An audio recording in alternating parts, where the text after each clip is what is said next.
Hello everybody, and welcome back and welcome to day 2 of the DEMHIST Open Talks, Historic House Museums and Their Communities. For those of you who were not with us yesterday, we are happy to have you join us. Please put your name and affiliation in the chat for the record, and please keep your mic on mute unless you are talking, and try to keep your camera on. Thank you. For the new participants, we are using a video conferencing platform graciously provided by our institutional member, Chateau de Versailles. It is similar to but different from Zoom and Teams, so if you have any questions, please send a direct message to Caroline Guillard, Nicoletta Slavinci, if she's with us today, or Cecilia Casa de Santos, and they will be able to help you. Our word of the day is interpret. We will hear papers and see videos that tackle the subject on how to interpret the past in a new light. Our colleagues will discuss how their museums and cultural institutions interpret historical and cultural heritage in ways that resonate with present-day communities. We will emphasize the role of interpretation in bridging the past with the present, fostering community engagement, and addressing contemporary societal issues. So that's presentations 1, 2, and virtual tours. But do not worry, we will also have fun today. And after all of that, we will separate into breakout rooms and try to solve the mystery of which house we have entered. More explanations later.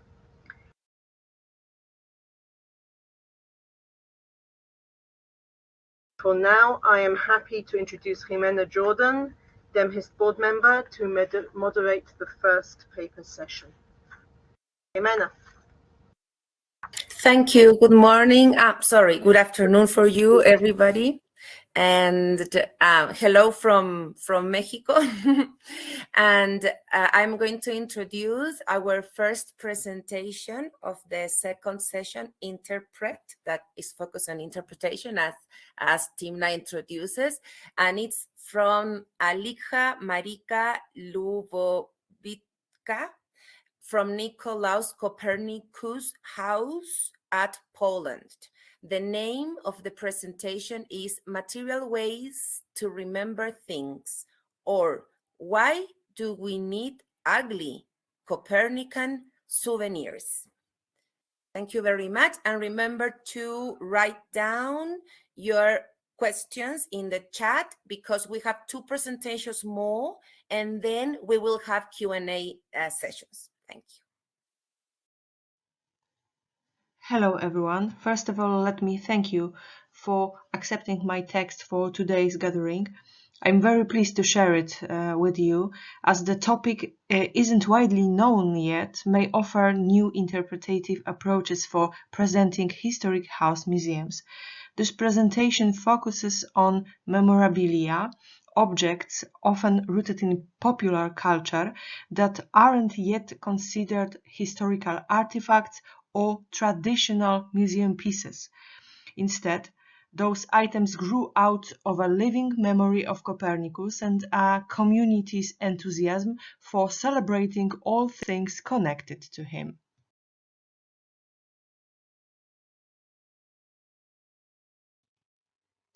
On the first slide, we see the oldest objects in the collection, which prove the evidence of the practice of commemorating Nicolaus, but came from before the era of the Polish People's Republic.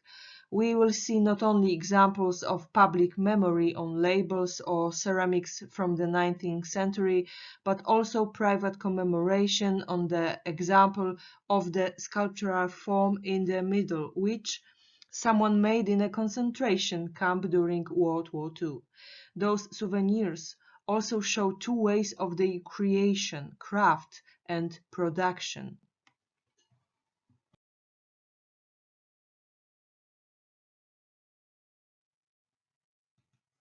Our collection includes over 1,300 Copernican souvenirs of various dates, but we plan to work on the subject as soon as we manage to obtain funding. Another problem for the museum is the purchase of objects that are not later included in the artifact inventory, but only in the register. That is why we are very, very happy about the donation that citizens bring to us. We are waiting for the time when the memorabilia will be appreciated and separate, fully fledged collection will be created from them. I will add that it is not currently presented in a permanent exhibition, like several thousand documents of social life, which we have also been collecting since the 60s. Last year, we managed to show them in a temporary exhibition. For now, we can only consider Copernican souvenirs as an intangible heritage that has not been yet distinguished or an issue from the history of memory section.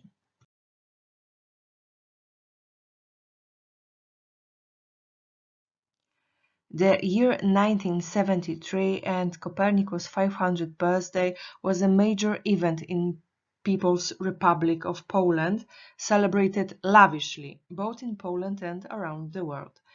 The communist authorities saw Copernicus as an example of a great scientist associated with Poland, which was to emphasize Poland's importance of the world map of science. It was common to present him as a historical figure who symbolized the progress of science, the development of thought, and intellectual independence, values that communist Poland wanted to promote. Cultural and scientific centers were keen to refer to his heritage, promoting national pride by organizing events dedicated to him and producing commemorative items.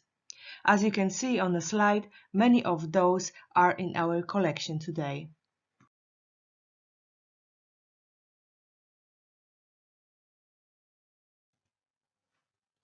We all know that museums of historical houses sometimes do not have the equipment of their owners. In our case, we do not have Nicolaus Copernicus's personal belongings. Therefore, we believe that in addition to present a good narrative exhibition with museum objects, we have a social responsibility in building generational memory. We can do this by dealing with the evolving meaning of those souvenirs in the contemporary commemorative landscape.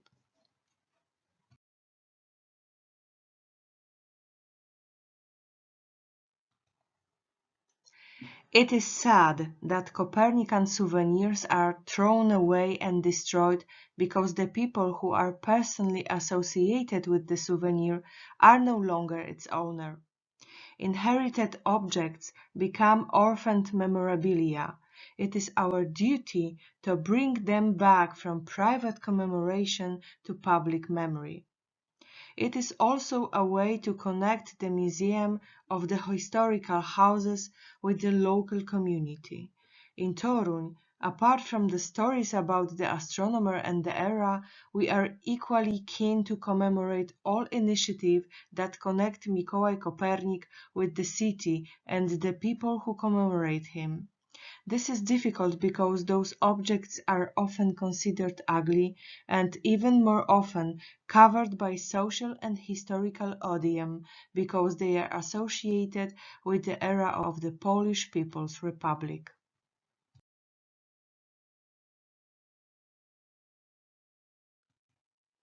In the times of the Polish People's Republic, professional and folk artists worked and sold their things within the framework of folk cooperatives managed centrally.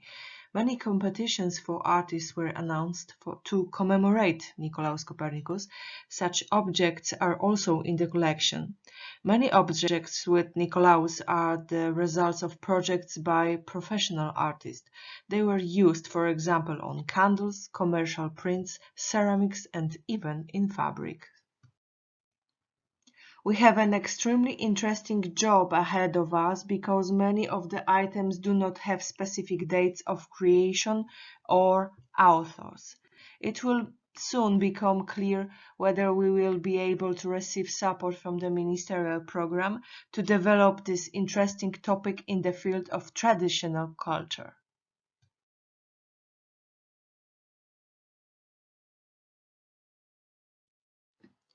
I hope that Nicolaus Copernicus House will play its part in preserving the Copernican legacy, especially the social legacy that has been made up of decades of commemoration of the astronomer and may soon be considered intangible heritage. To celebrate the 505th birthday of Nicolaus Copernicus, the museum has launched a campaign to collect personal memorabilia showing how locals have remembered and honored the astronomer in their own ways over the years. This approach reveals how changing times and generations shape what we remember, and how even the old, kitschy memento from the past tells us something true about ourselves and our history of remembering. On the other hand, we need to be wary of nostalgia, which threatens museum curators who tell stories of communism through everyday objects.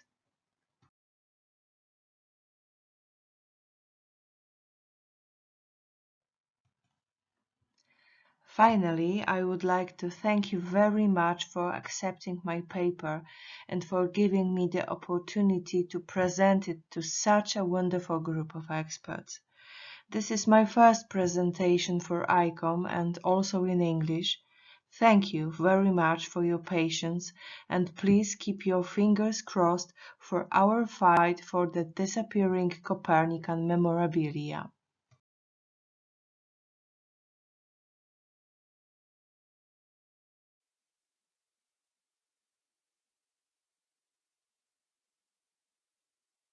Thank you very much, Alicja. I have never thought regarding souvenirs in the way you presented it, and probably lots of colleagues have not thought about souvenirs in that perspective. It's extremely intriguing and challenging in the best sense of the word. So thank you very much. And now we continue with Nirit, Shalev, Khalifa from Ben CV Foundation, Jerusalem, Israel. The paper is entitled Ahat. I can't do one thing. Great. No. Yes. Can you hear me? Is that okay? Shall I continue? We can Yes. hear you. We can hear okay. you. Now, so we are fixed. Okay. Thank you so much. It was some difficult. So I'm here, and you can play the video, and then we can talk a little bit. Perfect. We are ready to. Maybe I'll say a few things before.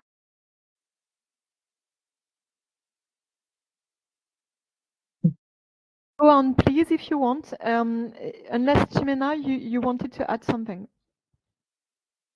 It's perfect. I just wanted to the work is entitled Ahat, that is a home, which is a museum, and it's okay. That will be my presentation. That would be my presentation of the work. So if Nirit wants to add something, is perfect for me, for everybody. Just wanted to say a few things. First, thank you for having my paper, and I was very much involved with taking a historic museum house as a place of meeting and then a place of meaning for the public. And I just you will see the video. Unfortunately, I had to stick my voice into it, so it's not really perfect. But if you have any question later, I'll be more than happy to answer. So let's show the things about our historic house museum. In this, I have to say, is something that means a lot to the public. Thank you.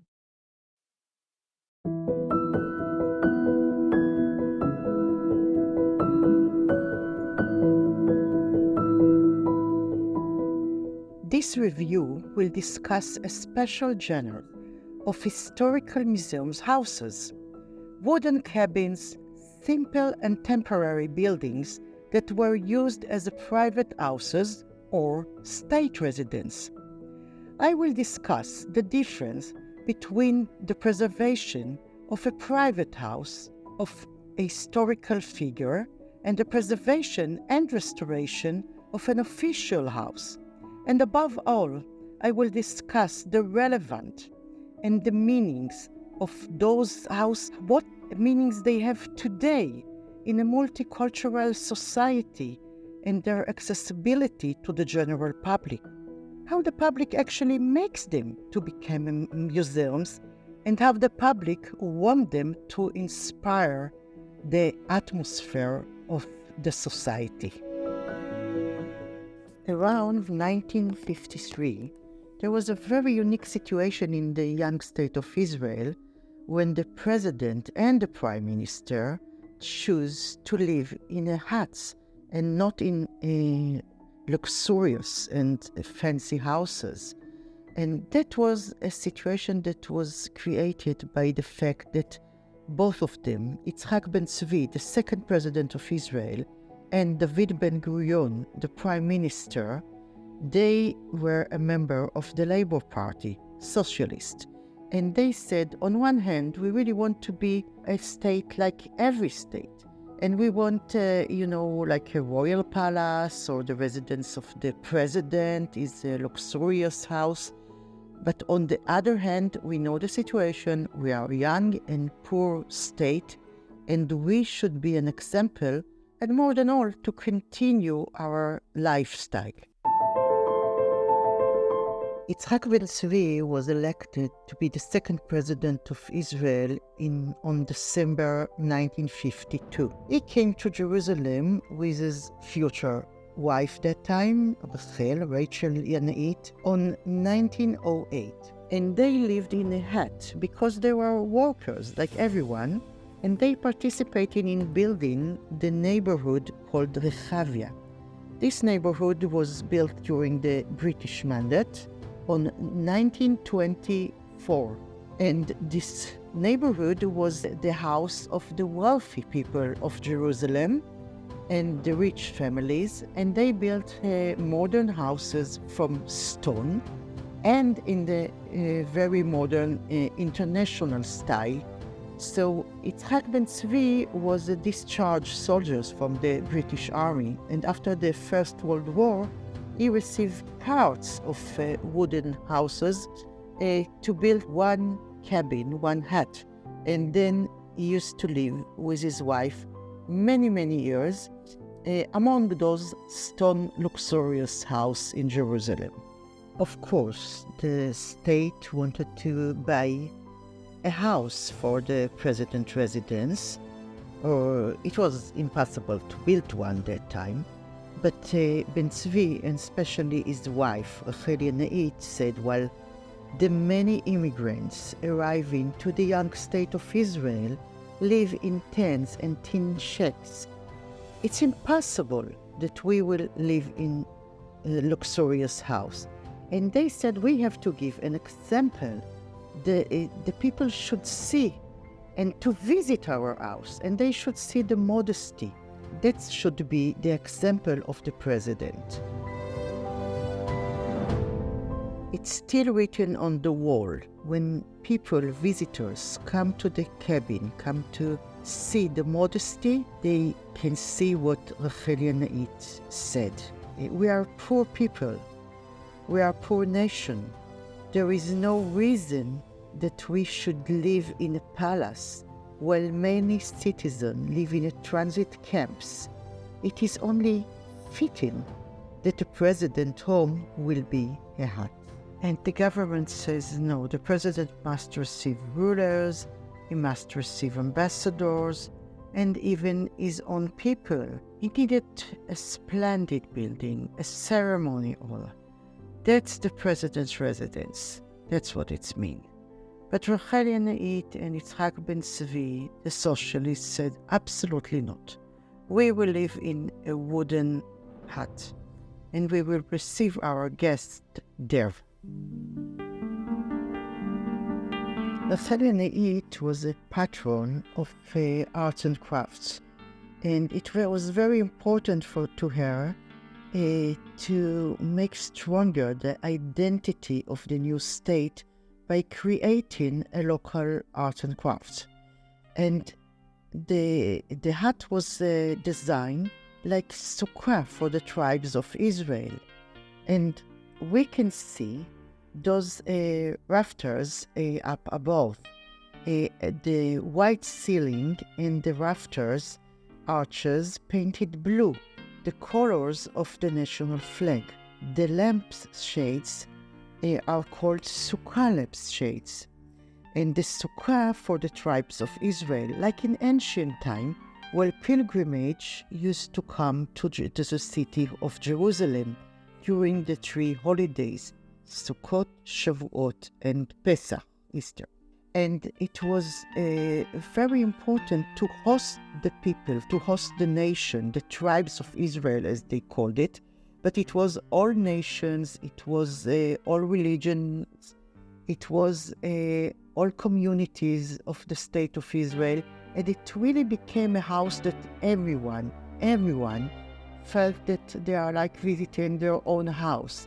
And that was actually building something that will be a house of the nation and not the house of the ruler. And that was very difficult and very typical to those people. The visitors brought gifts and their memories, and those are the items that adorn the president's hut.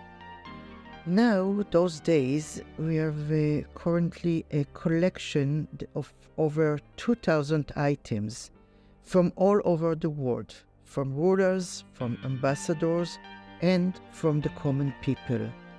And this is a very unique treasure that we can show by artifacts and to use them to understand the young state of Israel.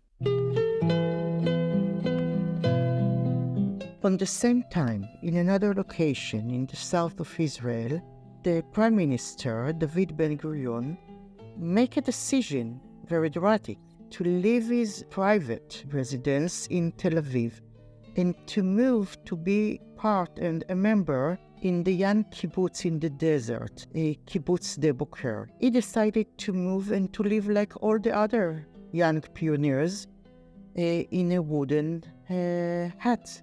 It was a very simple hut, not official, not a big one, but what we called a Swedish hut.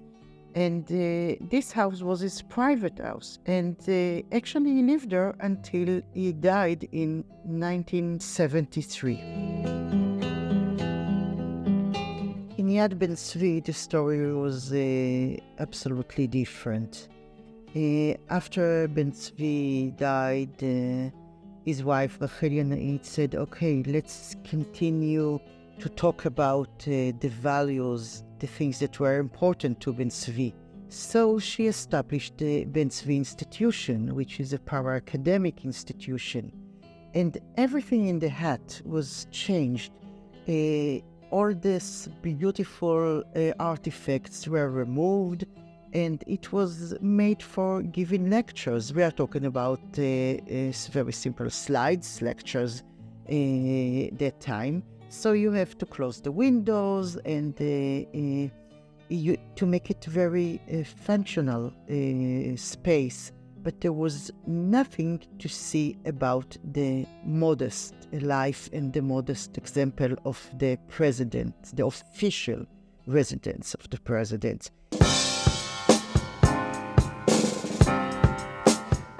And this problem led us in early 2000s to start thinking about how to create a historic house museum.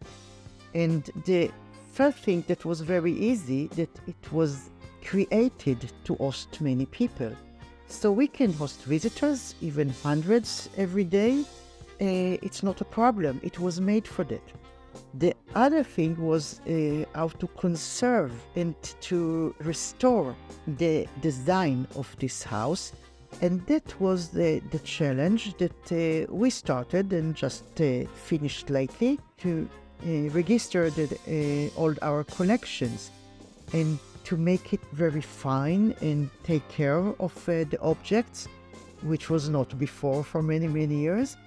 And now we are trying to start, and all those programs we had about how to make it again and to make it exactly like it was in the 50s, to give the special design to speak, and to give also the opportunity to the public to come and to see the modest life.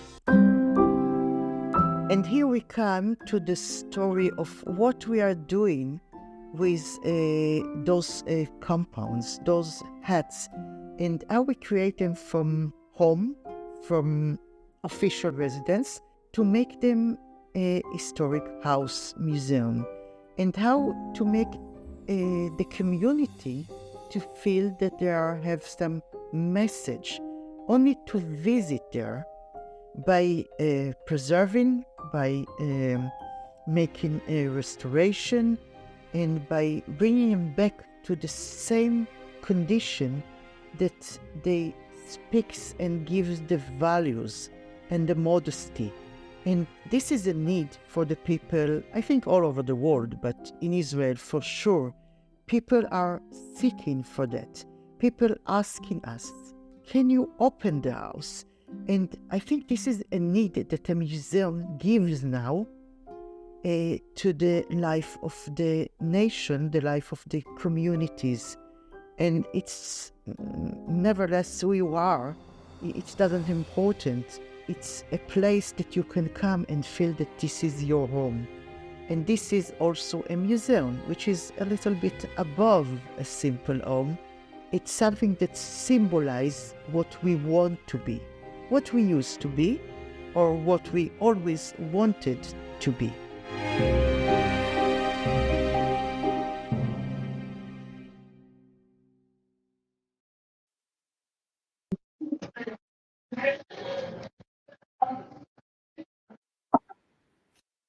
Thank you very much, Nirit. That was extremely interesting. It was very noticeable how house museums embrace intangible values as in the same amount as thing as object. So it was very impressive to see that so evidently, that in all the values you shared with us in your presentation, such as modesty, humility, organization, having few things and make them each thing with a function. Those are intangible values. And I think this presentation was very much focalized in that. And really, thank you very much. Please, everybody, put comments and questions for Nirit in the chat, because we are going to chat, so we're going to comment on them after our third presentation of this section. That is from, Denise Maior-Barron from Claremont Graduate University, California, United States of America. The presentation is entitled Communing Locals and Tourists, the Multicultural Interpretation at the Palace and Botanical Garden of Baltic, Bulgaria, former residence of Queen Mary of Romania, 1875-1938. Thank you very much, Denise. And now we are all ears and eyes. Thank you, Ximena. And I'd like to thank all the organizers and the participants for making this happen. I'm really honored, and I feel a great joy to be here today and share the following with you, which is rather dry after what we've seen. There is no music, it's a lot of theory, so I hope it will be useful rather than beautiful and inspiring. Thank you.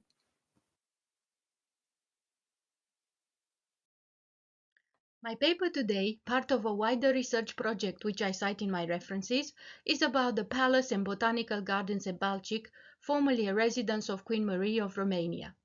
The estate is located in present-day Bulgaria, in southern Dobruja, previously Romanian territory between 1913 and 1940. By looking at the site's evolving interpretation since the fall of communism and its impact on Romanian and Bulgarian perspectives, I focus on the site's multiculturality and the opportunities for cross-cultural understanding and integration. My proposal is that communities of house museums include both locals and visitors who hold a particular interest in the site. Here, my focus is on Romanian tourists. The field research methods that underpin my research on this site were autoethnography, analysis of Queen Marie's diaries at the National Archives of Romania in Bucharest, and in situ observation and interviews with the museum staff and vendors. The first theoretical concept to be considered here is that of dissonant heritage, as theorized by John Tambridge and Gregory Ashworth in their 1996 seminal work. A quote that best describes in general the intrinsic dissonant nature of heritage comes from Brian Graham, Peter Howard, who hold that dissonance arises because of the zero-sum characteristics of heritages, all of which belong to someone and logically, therefore, not to someone else. Dissonance may exist between various levels of the heritage process and of heritage as product. Here, the heritage product is in part the interpretation itself. In general, the following types of dissonance implicit in the messages exist: contradictory transmissions, a failure in transmission, obsolete transmission, and undesirable transmission. Apart from the obvious dissonance which naturally might exist as a result of a change in national borders and its implications for the cultural heritage of the region, the site's contemporary dual management must also be taken into consideration. While University of Sofia manages the botanic gardens open to the public in 1955, the Bulgarian Ministry of Culture founded an entity known as Dvoreța, which means the palace, to administer and interpret, since 2002, the structures on site, including the main residence, which we've seen on the first slide. Given these factors, one might suspect the scenario detected at the site would be primarily of contradictory transmissions. In fact, until Dvoreța took over the management of the main house and the other structures on site, interpretation suffered from a failure in transmission. This was due to University Botanic Gardens' focus being on plants rather than on the history of the site. Dvoreța, by contrast, understood the need to reconnect with the history and the spirit of place, which in this case is Queen Marie of Romania. Queen Marie is the spirit of place, or genius loci, both in her role of creator and as having tapped into the local distinctiveness of the site. By focusing on her vision and approach, multiculturality is the focus of Dvoreța's contemporary interpretation. At this point, one might ask, who was Queen Marie of Romania and how did she come to build a residence at Balcic? Her contributions to culture and politics are many, but for the purpose of this presentation, it should be noted that Queen Marie was also a talented decorative arts designer and a prolific writer. Born in 1875 in England, Queen Marie was granddaughter to both Queen Victoria of Britain and Tsar Alexander II of Russia. In 1893, at the age of 17, Princess Marie was married to Crown Prince Ferdinand of Romania, the pair ascending to the throne in 1914. By the mid-1920s, following her contribution to the war efforts and subsequent diplomatic negotiations, especially during the Treaty of Versailles, the Queen was already legendary, both nationally and internationally. At the invitation of the town's Romanian artist colony, Queen Marie visited Baltic in October 1924, falling in love with its spectacular setting by the Black Sea. After acquiring land there in December 1924, she began creating her private residence, a rustic home with terrace gardens named Tenayuva, which Queen Marie translated as solitary nest. She became so attached to this place that her wish, following her death, was to have her heart buried at Stella Maris, the Orthodox chapel in her gardens at Baltic. I choose this National Trust UK diagram cited by Sarah Staniforth at the DEMHIST conference in Compiègne exactly a decade ago to remind us all how important spirit of place remains to be, not only for interpretation, but also to all other areas of management and marketing of a historic site. And this leads us to the next and last theoretical concept underpinning this analysis, that of heritage commodification. Heritage commodification is a complex, controversial concept. However, providing a certain flow of the heritage process is abided by, as seen in this diagram by Gregory Ashworth and Peter Howard, heritage commodification is a positive factor in heritage preservation. When it comes to souvenirs and merchandise, these are, or should be, created on the basis of a set of easily recognizable features particular for historical character, place, and/or culture. As seen in the image above, Dvoreța encourages a positive commodification of Queen Marie of Romania, which in turn reinforces the message of the interpretation on site. Apart from positive commodification, in interpretation and programming, Dvoreța also connects with Regina Maria through text and image. The main residence opened to the public permanently since 2002, following a major restoration project begun in the 1990s. It is partially furnished and interpreted as it was in Queen Marie's time, which thus determines the house museum component. Otherwise, the institution's official status is that of cultural center. In the gardens, particularly important are Dvoreța's interpretive panels that include excerpts from Queen Marie's literary works and historical photographs, as we see in the first image on the left. Inside the main residence, a lack of original artifacts presented an opportunity to commemorate Queen Marie's legacy as an artist, with the lower floor now exhibiting contemporary art. Changing exhibitions are chosen to connect with the Queen's memory. Various colloquia and events are organized with the same purpose, as we see in this image on the left. Monarchical institutions, especially those of 19th and 20th century Eastern Europe, were multicultural through their very nature of creating political alliances. Queen Marie of Romania's own British and Russian heritage and views would only amplify the multicultural values she brought to Baltic. The oriental character of the town of Baltic inspired Queen Marie in the creation of a dream house, as she called it. The references and connections were not just visual and historic, but also spiritual and all multicultural, as shown by the Orthodox chapel built on the same axis with the Turkish-inspired colonnade in the lower image here. The Queen became a much-loved resident of this Muslim-majority town, where locals called her Sultana.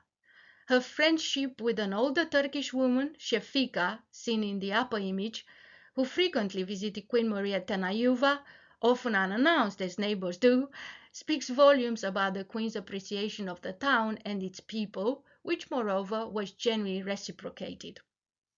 It is this multiculturality encouraged by Queen Marie of Romania at Baltic, which was lost during the Bulgarian communist regime, which lasted between 1946 and 1990, particularly through the minorities' emigration. In this instance, Dvoreța post-communist interpretation acts as a model for retrieving this multiculturality. In addition, with Baltic one of the main tourist destinations in Bulgaria today, by hosting the contemporary international tourism attracted by Queen Marie's legacy, the whole result of Baltic contributes multiculturality while also capitalizing on it, of course. During the communist regime in Romania, royalty was cancelled, as were many cultural and political figures who preceded the arrival of communism in 1947. Queen Marie was specifically targeted. It was only after the collapse of communism in 1989 that Romanians were allowed to reconnect with this part of their history as censorship was lifted from the state media. In the early 1990s, many Romanians still had direct personal memories of seeing Queen Marie. Her popularity exceeded that of any other Romanian royal figure, and reconnecting in this symbolic way after more than 5 decades meant a great deal to these generations who passed on their affection for her to their descendants, as it was my case. Recent commemoration, prompted by the centennials of key historical events in which the Queen played an important role, confirms that her popularity continues to grow. In such circumstances, the loss of the monarchic past felt by the Romanian public during communism, it is addressed post-communism through a tourist and spiritual pilgrimage to Balcic. Finally, my conclusions are that house museums could bring together through interpretation their various communities of locals and visitors. I would also like to point out that it is often presumed the present is a positive progression from the past. However, each era, in spite of its less than perfect mores, produces exceptional individuals. The memory work led by Dvoreța may provide a viable model in attempting to learn from and emulate the principles of those who came before us, yet still lead the way. Thank you.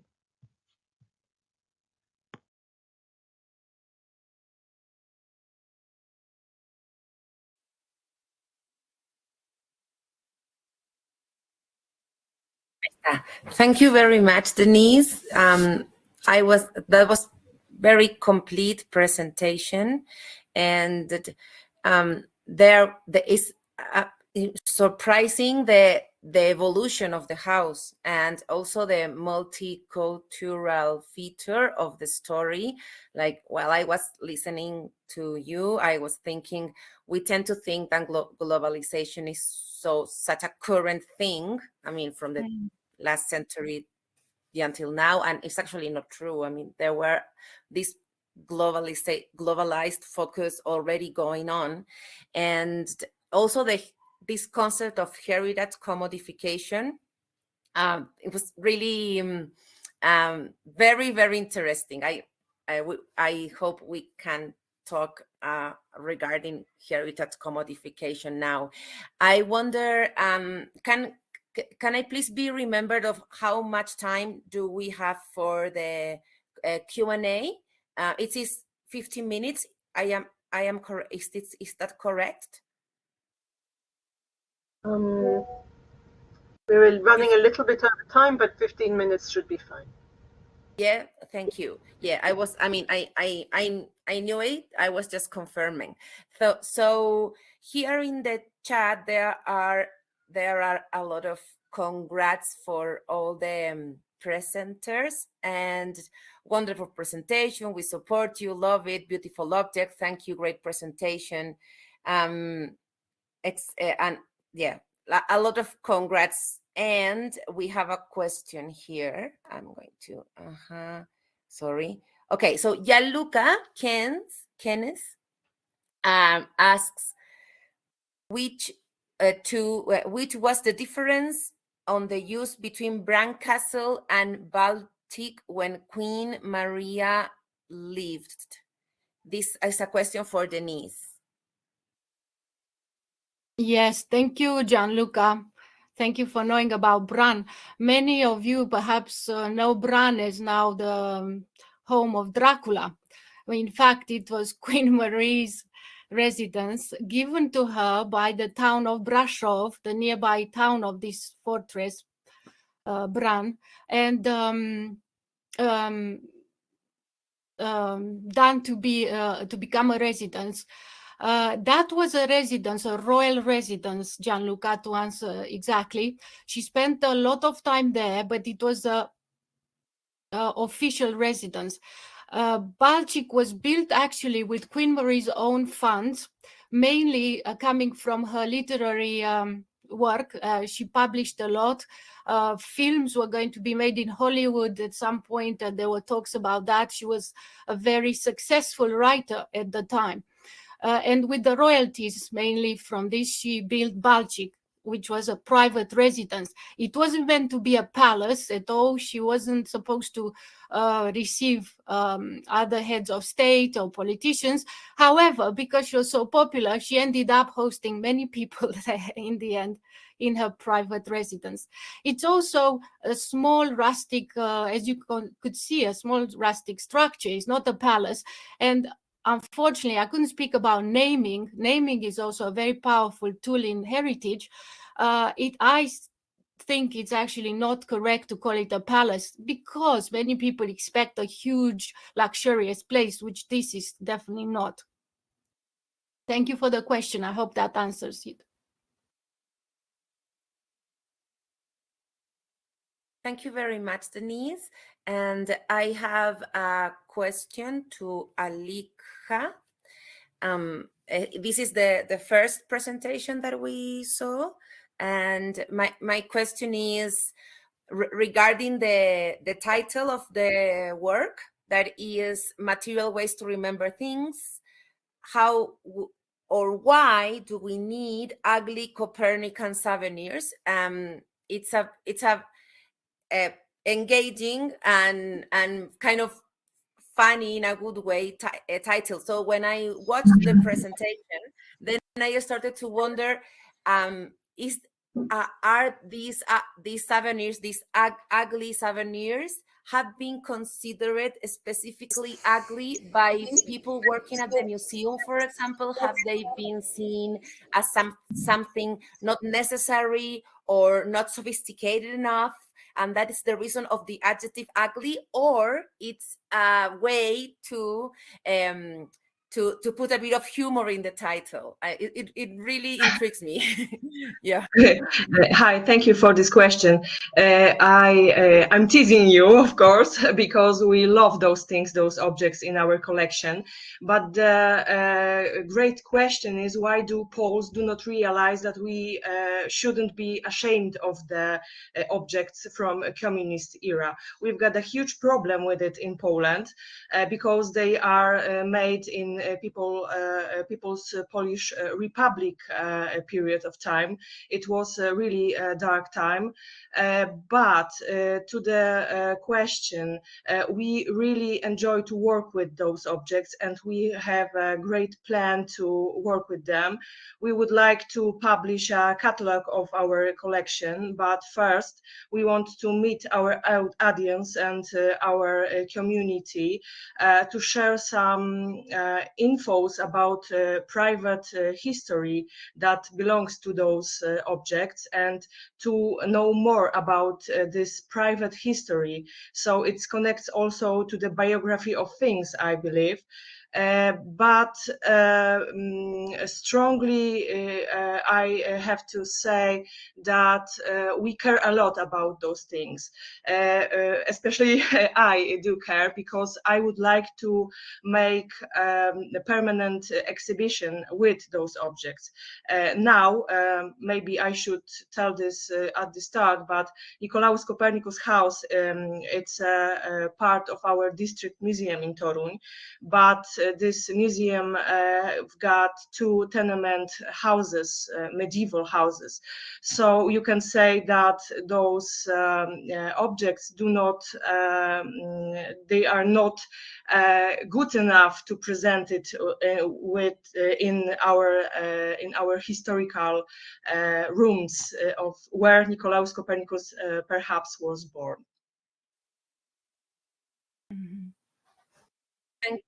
Thank you very much, Alicja, for sharing this answer with us. It's very useful to contemplate this perspective regarding souvenirs, because we are aware, as due to your complete presentation, that the souvenirs that you are referring to in Nicolas Copernicus house in Poland are of this particular period and are quite special and full of content. Nevertheless, most of most of house museums have to deal with this, with souvenirs, and specifically the ones that are regarding famous characters. So I think your presentation is enlightening in the way, for example, for us at the Frida Kahlo Museum, to just to open our minds and in order to contemplate this, to comprehend this possibility, you know, like souvenirs can be. Sorry, continue. It's okay. I'm sorry. I believe we forgot that our museum houses have been operating for so long that we are not the only ones who create the history of their functioning. So maybe it's a clue to do some exhibitions and to talk with our community and share this common commemoration. Exactly. And Yvonne is pointing out in the chat, memorabilia sounds better. Thank you very much, Yvonne. Really, like, concepts and terminology really helps to have all us in a common ground. Yeah, thank you. Thank you very much. And I have also, can I do a last question to Nirit? It's, are we okay in time, or it's not? Are we fine to do one question?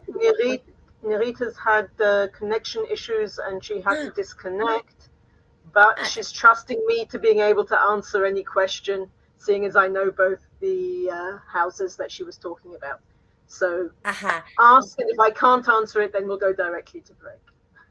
Okay. Well, I think that well, my question is, if this modesty value, if you consider as people from Jerusalem this modesty value to be part of the social, I mean, an important value regarding the social values of Jerusalem. I know that my question is a bit obvious, but I couldn't. I was really tempted to ask him that, you know, if you consider, as someone from Jerusalem, that this modesty that Nirit shared with us is still currently as a social value in particular that society. Okay, it was very much part of the ethos of the early years of the establishment of the State of Israel.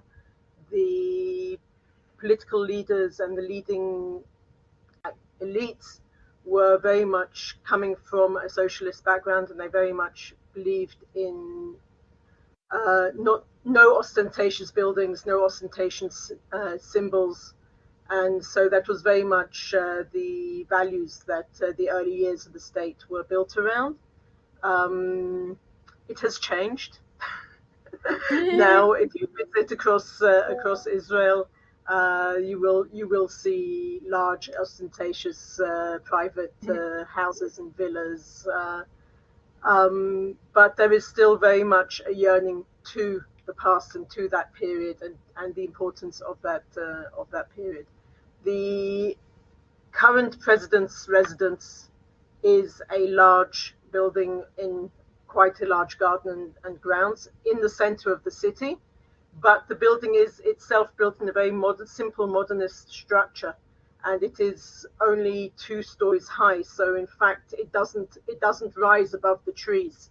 So in fact, there is still that sense of it blending into the surroundings and not taking the position of a grand palace. So although it has, and that house opened in the late 1970s, I believe.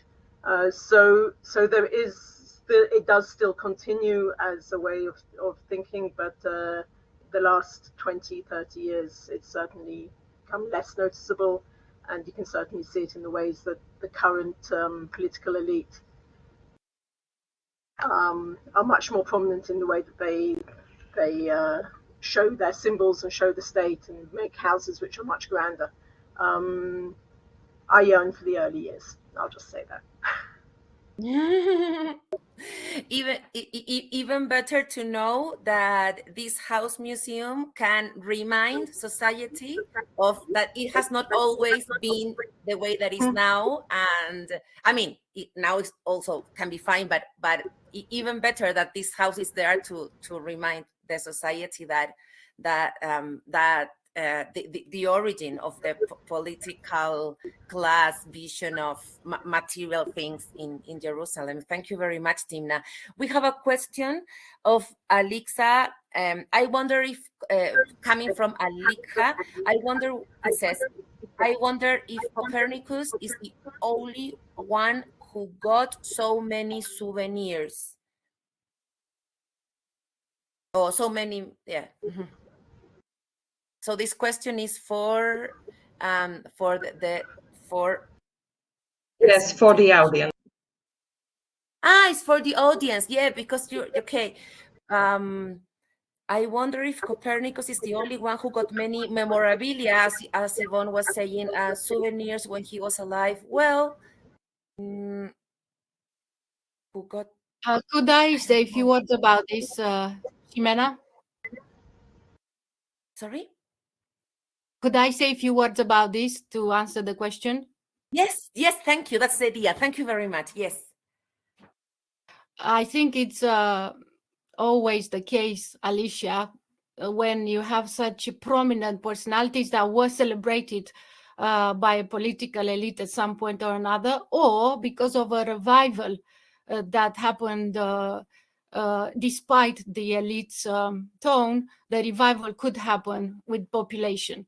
And Marie Antoinette is one of those personalities. And hence I answered, being my research, my PhD.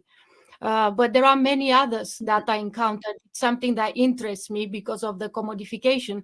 And of course, you've got Frida Kahlo at your museum, Ximena, and she's actually now everywhere. One thing I noticed, even talking about sites in Eastern Europe, I noticed Frida Kahlo becoming part of the stock in Transylvania, which is very unusual, but this is something else to do with the specific site stock, universal stock, and how we commodify at historic sites. Thank you. Thank you, Denise. Thank you. Thank you. And yeah, I knew, for example, Van Gogh is also an example. Like, I remember when I was a teenager living back in my country of origin, Chile, and there was full of Van Gogh beautiful souvenirs. And I wonder, wow, like Van Gogh, you know, another continent, another century. And yeah, it's super how these objects become like they are like artistic messengers, and there is a strong, very critique point of view regarding souvenirs, and now we see these enlightening aspects. So yeah, it's really, we are all mesmerized by this possibility, and so I don't know if I apologize. There are a lot of beautiful comments. We are all able to read them, yes, because so we all see the congratulations. So I am going to take if there is another question, and this is the advantage of Google. Perfecto, Robert, Andreu. Yes, I think we are done with the questions. I could continue the conversation for a long time because 3 presentations were super, they are arising thoughts in all of us, but I wonder if we are okay with time. Is that okay? Okay. Thank you, Ximena, and thank you, Denise, Alicja, and Nirit, for some really fascinating presentations, which I'm sure the conversation will carry on now. We're going to take a short 5-minute break before we go to the second paper session. Notice in the top right-hand corner of your screen, you have a little clock there. At the moment, it's red and it says 5. It will go green and it will count down to 0 as the break comes to the end. Okay. So we will see you all back here at 5 minutes past the hour, whatever the hour is for you, wherever you are across the world. Okay.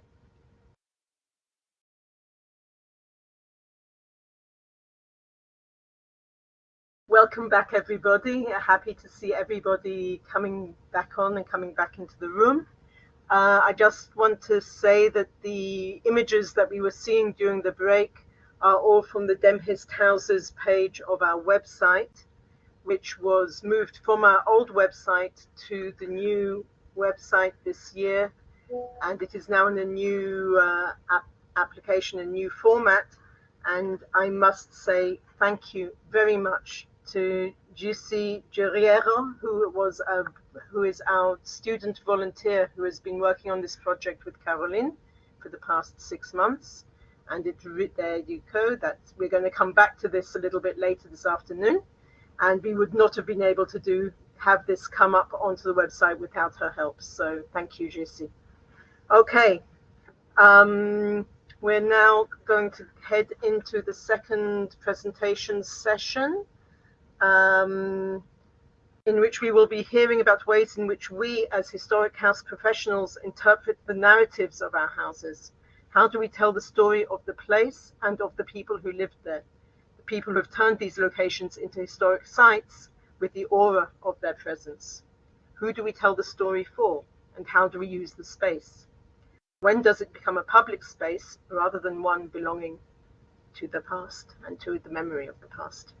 Our first presentation is from Galina Lysyakova from the Leo Tolstoy State Museum in Russia. And Galina, I'm so glad that you are able to join us today, because I know that it wasn't sure that you would manage to connect in time. So hello and welcome. Thank you. Thank you very much. Okay, and I think we can go directly to your video, unless you want to say something first.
I have no words to express our grief. Yes, uncle, she's dead. Our aunt Alina. I'm not writing to auntie, I'm afraid of frightening her too much.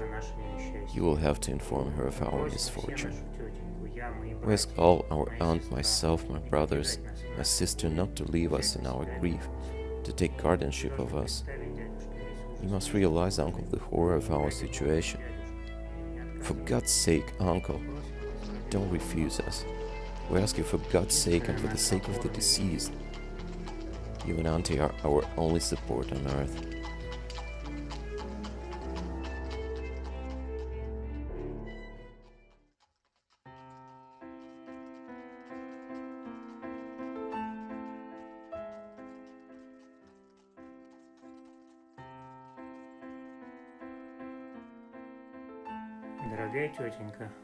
Dear Auntie, here we are again in Kazan, which is in a very sorry state.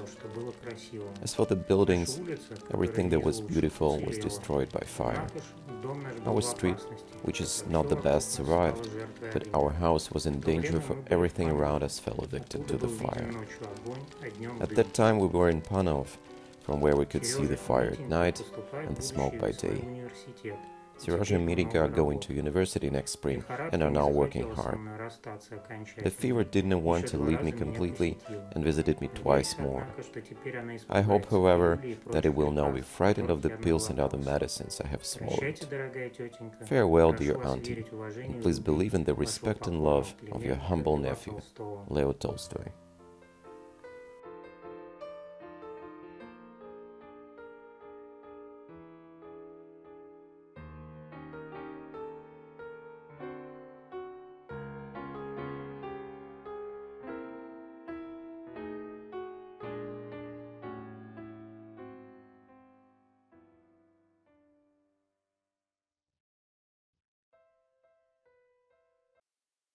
Thank you, Galina. We are going to have a Q&A at the end of the session, but I just want to say that I'm finding the use of audio, visual, and digital techniques so well integrated into the design and plan, and the way that it's just seeing that the technology is serving the narrative rather than being at the front and being the reason for the exhibition. And I think that's such the correct way to go for historic house museums. I'm sure there will be many more questions afterwards. Okay, sorry. So Alexander Belousov is curator at the Perko State Museum.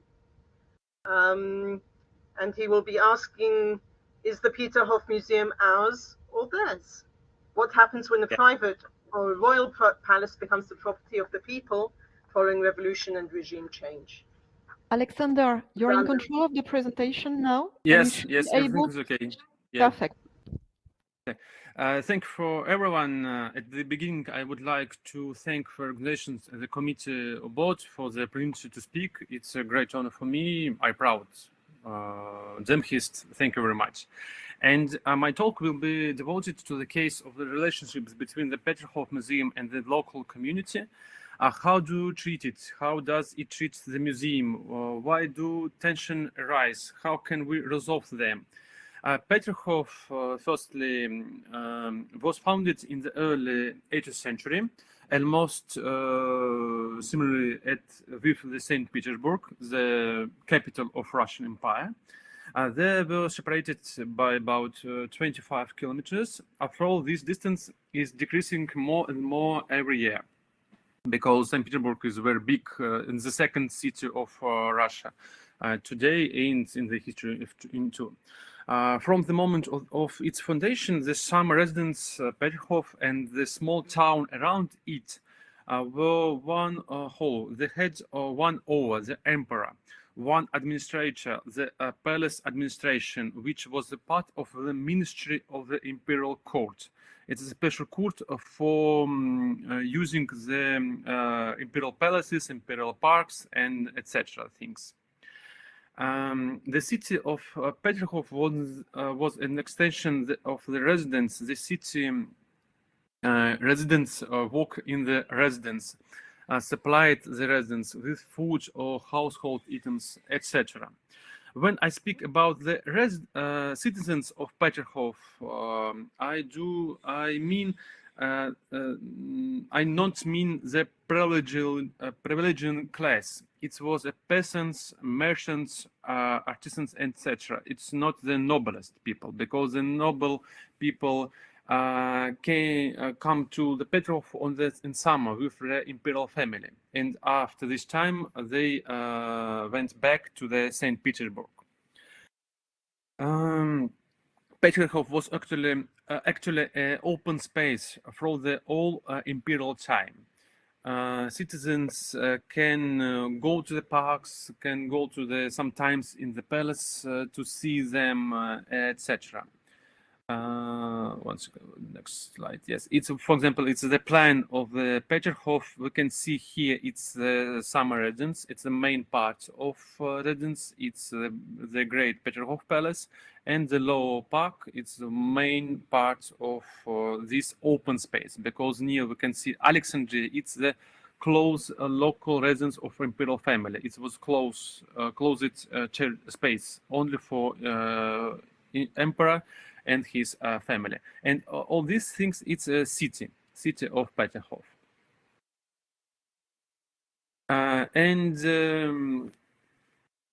Imperial family constantly organized for all citizens of St. Petersburg and Peterhof great holidays. It's the name of Peterhof holidays.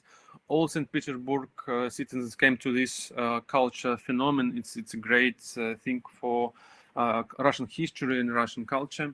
But situation changed after the Great Russian Revolution. The new Soviet government created a museum on the basis of the imperial residence. Museum and the city are separated. A single organism is separated, but it's still dependent on each other.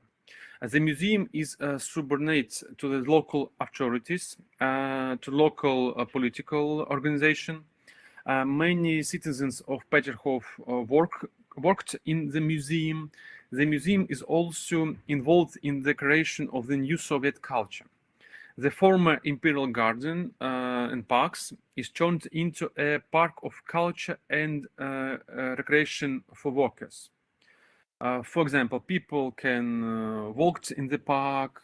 People can hear some lections. For example, like in this slide, people can dance, can hear the music, or for example, did sports in the former imperial parks and gardens. Thus, the museum becomes a recreation space for the local community. The Second World War also show us this unity of the museum and the local community, because people before the war helped museum workers to save the museum objects, and after the Second World War, people helped restore the museum, palaces, gardens, etc.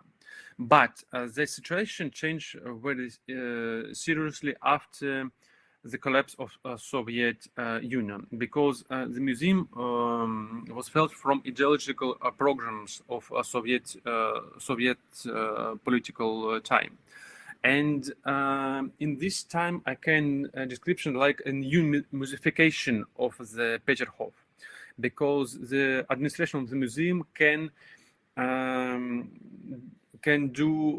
did and do today the only museum things for former imperial residents. For example, we can't do sport in the park because it's museum park, of course. The last administration of Peterhof Museum destroyed some attractions in the park, destroyed some Soviet restaurants inside the lower park. For example, in the slide you can see the classic constructivism architecture inside the park of 18th century. It's impossible. Buildings impossible imagine in this former imperial space. And the new administration of a museum at the end of 20th century destroyed this restaurant, destroyed some things for music, for dance for the people, because they create the museum, the new museum, the museum of imperial time, about the Russian imperial family, about Russian imperial culture, etc. For example, the museum destroyed some attractions for the local community, etc. And because of this, we can see some problems between us and local community. Local community didn't understand and don't understand today why we do this, why we destroyed some things of they like or they love, for example, because the local community love these local restaurants. They love very much these local attractions. They love very much some music evenings in the site Lower Park, yes. But these forms can be united with the museum forms. It's, for example, for our museum administration, it's impossible to do this because this we can see some problems with the local community during at the end of 20th century and today problems. It's for example, first a demand for benefits because local community think that they should have free tickets to the park. They always write to us letters and told us that we should go to the Lower Park free. It's a free space for us because they don't like high tourist load. Petrov, the most popular museum in Russia, and every year we can see 5 million people inside our exhibitions and our park. And local community don't like this because it's very big economic, very big logistic problems for them. But for example, they can't go to the St. Petersburg very fast because very big traffic jams. It's a big problem for them. Also, we can see the third problem. It's restoration of objects and liquidation of the non-museum forms. It's, for example, the restaurants, the attractions, etc. And from this, we can see the fourth problem. It's the nostalgia of these people. They remember how they lived in Soviet Union. They remember how they danced in Lower Park. They remembered how they do sports in these parks, and because of this they think what the museum administration, our museum, destroyed their memories, destroyed their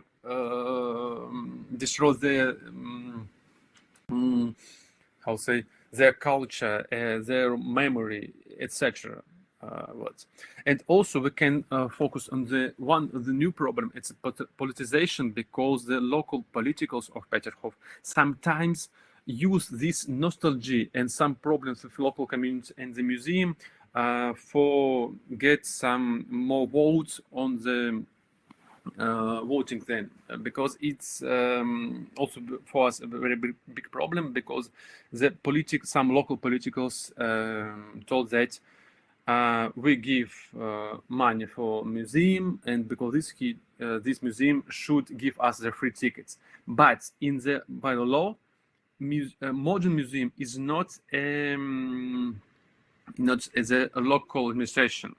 At the end of the 20th century, Peterhof Museum became federal museum. It's the special form in Russian system of museums. We have local regional museums, regional museums, and the federal museums.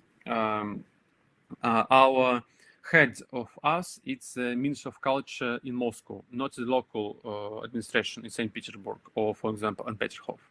Because some local political use this when they speak with us.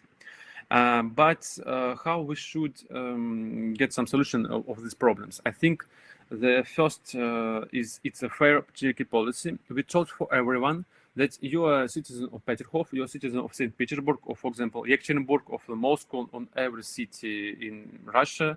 You should pay one price for everyone. It's a very fair, I think.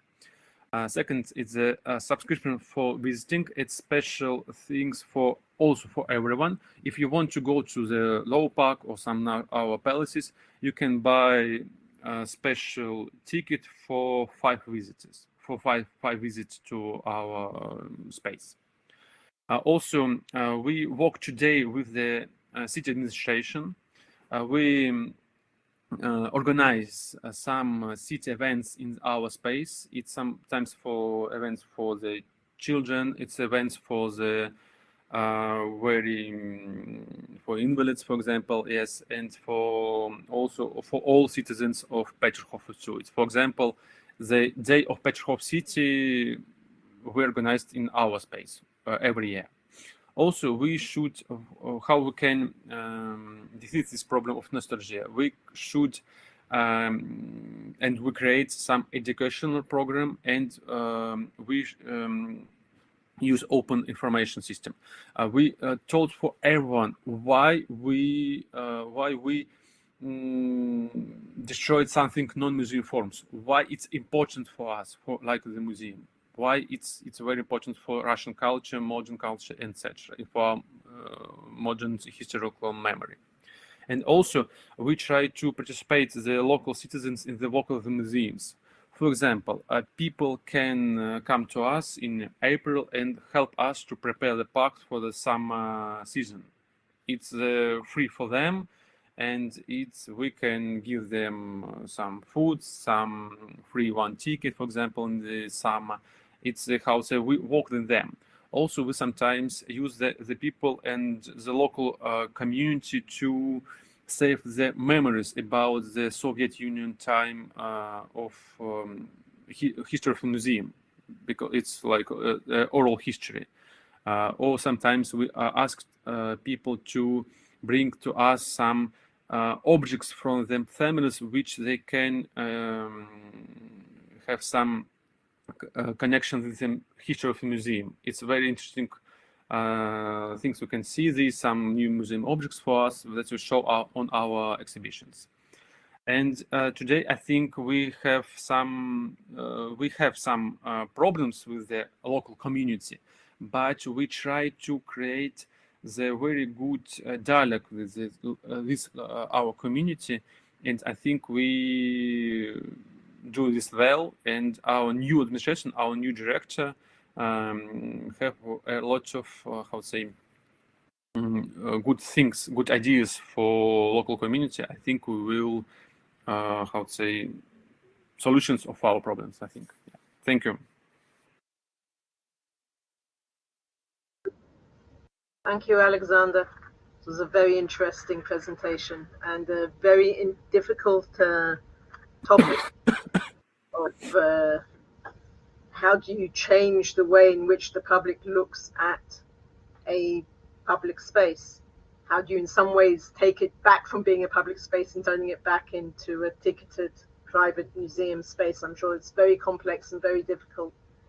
I just thing that I was wondering about is how much, even now when you say you have over 5 million visitors visiting year round, and I imagine how many of those are actually coming to use it as a leisure site for the summer and not actually entering the house, the museum itself? Like how many are coming, and how many are using it just still as a leisure site as opposed to seeing it as a historical house in the palace? Sorry, Timna, can you repeat? I had some problem with the connection. I was just wondering how many of your visitors still see the Peterhof Museum as the park and a leisure site as opposed to a museum? Okay. We have some problems with our tourists because we try to change the touristic logistic in our museum, because the Petrov Museum is one of the biggest museums in Russia. We have not have only one palace, a great Petrov Palace on Lao Park. We have a lot of parks and a lot of palaces. We have 33 exhibitions in our museum, but we have some great problem with the tourist logistic, because all the people, I think the 90%, it's for example 4 millions, I think, go only to the Lao Park, because they want to see only the fountains. And because of this, we have some problem to to show them the history of the Petrov history of some palaces, and also we have it's one of the problem of our exhibitions. We can show them the local history sometimes, and we try to change these situations. I remember this 5 years ago. We opened the new exhibition in the park of Alexandria in the the palace of Alexander II, it's Emperor of Russia. We opened the exhibition about Peterhof dachas. It's a dacha. It's a special term in Russian language, which creates some residence of the people. And we, in this exhibition about Peterhof dachas, we show the people the local history of the community, local history of the city, and local local culture of these people, because this exhibition is very popular for the local community, very popular.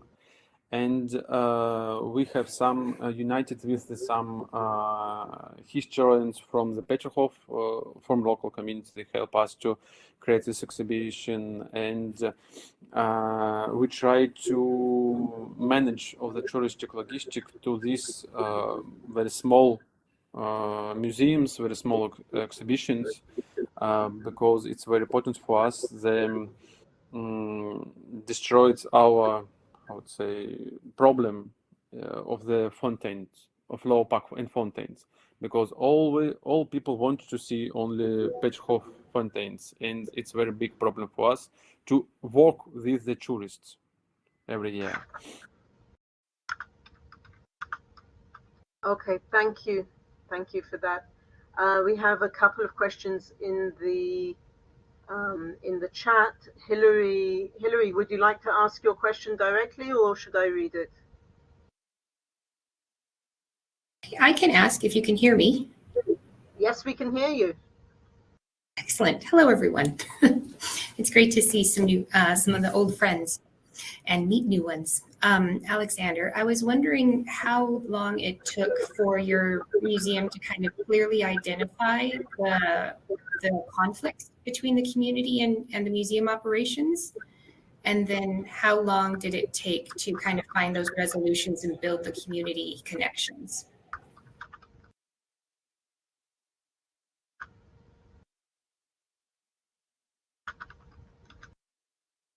I'm sorry, can you hit me?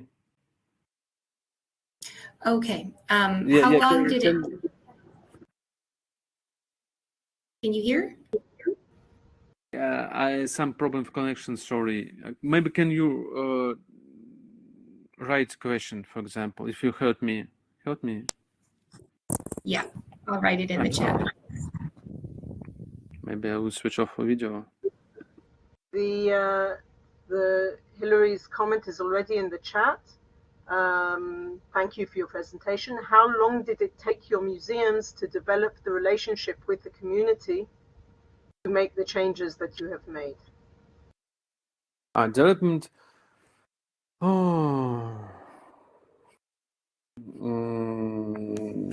We developed not so long, I think some years, of course, because we try to, I would say, our relationship with the local community is changed every year. I think it's very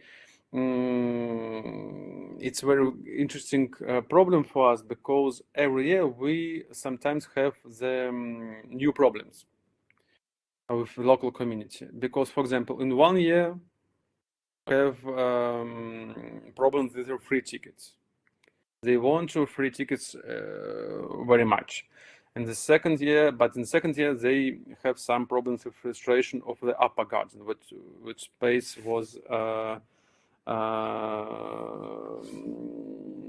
was free for the local community and for all citizens of St. Petersburg and Russia. And the people always walk there, and because this, they have some problems with the people in with this park because they closed for them, and etc. And we try to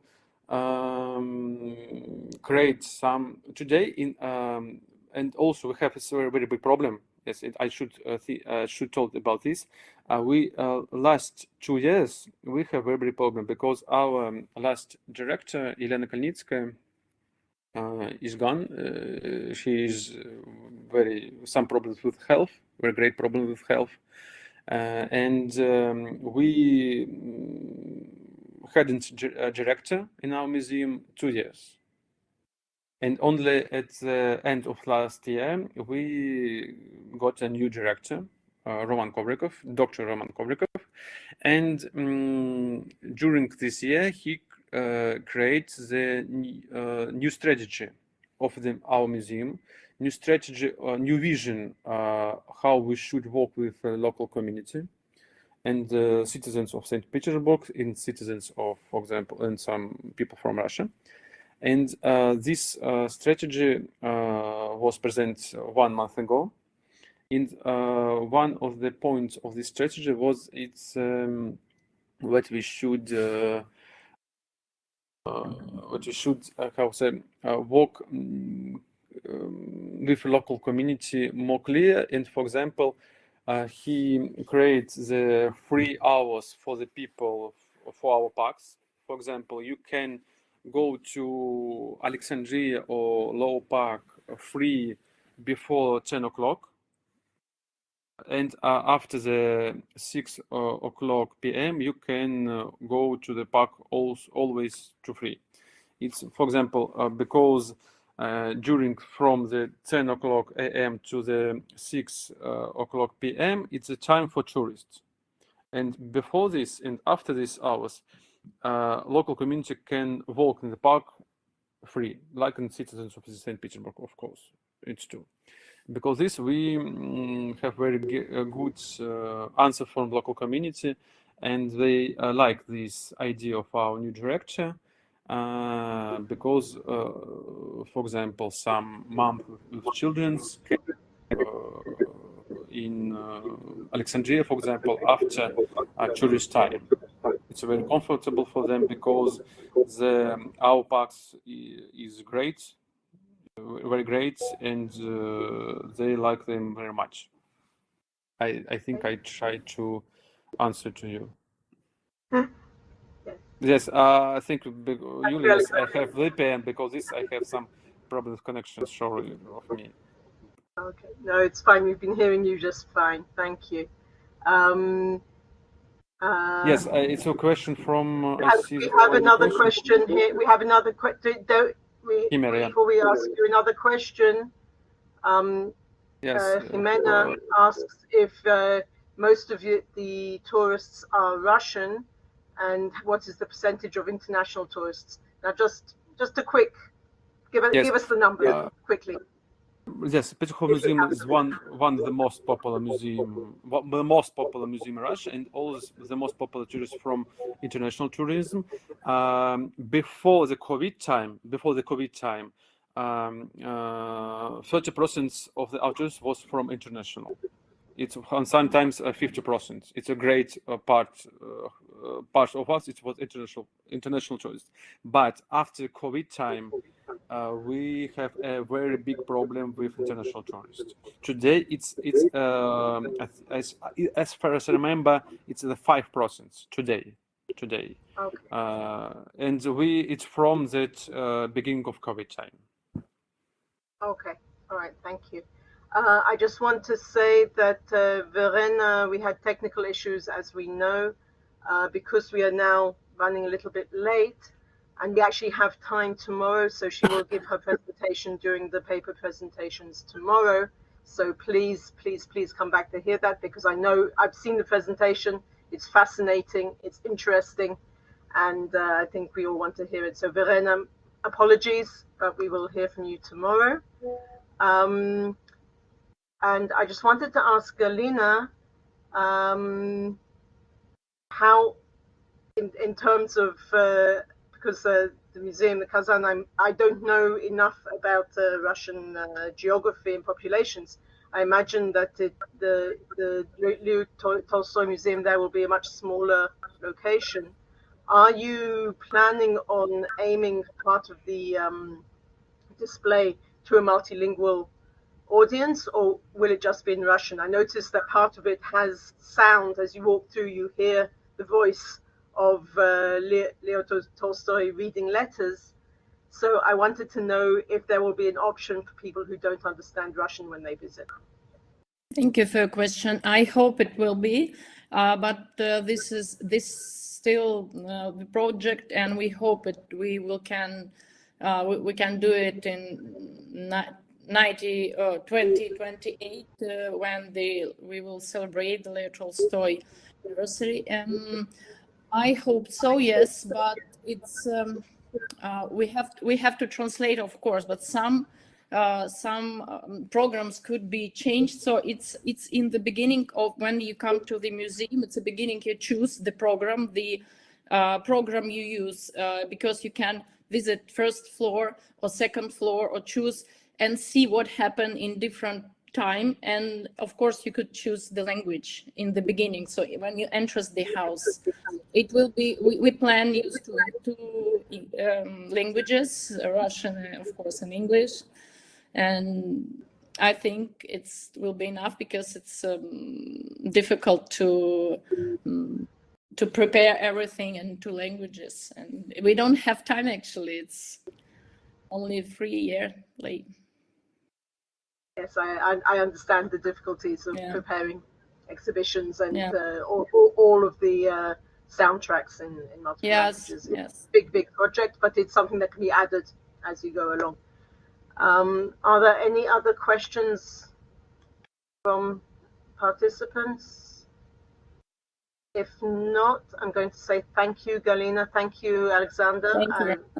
Very interesting hearing different ways of attending the issue of how you deal with your audiences and how do you deal with interpreting the history of the spaces.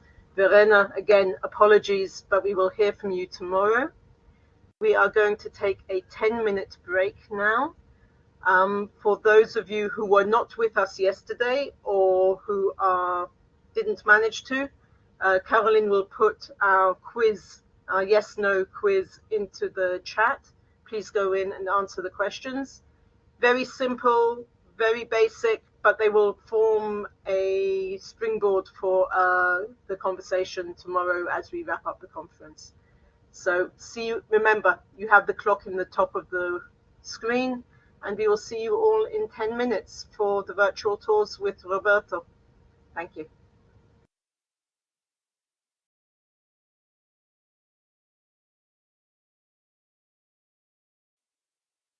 Hello and welcome back, everybody, as we go into the second half of today's open talks. We're going to start with Roberto Andreu, who is DEMHIST Vice Chair and our social media maven. If you want to know how to make short videos for Reels and stories for Instagram, he is the person to be in touch with. Roberto, I'm going to pass over to you for the virtual tours. Thank you, Timna. Thank you, everybody. Welcome back to our open talks from beautiful Guatemala.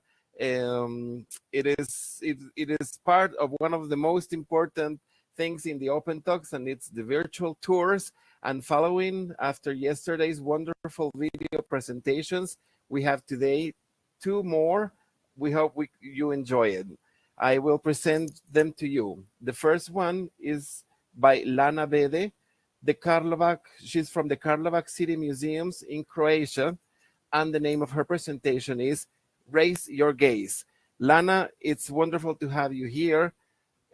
Please go ahead with your presentation.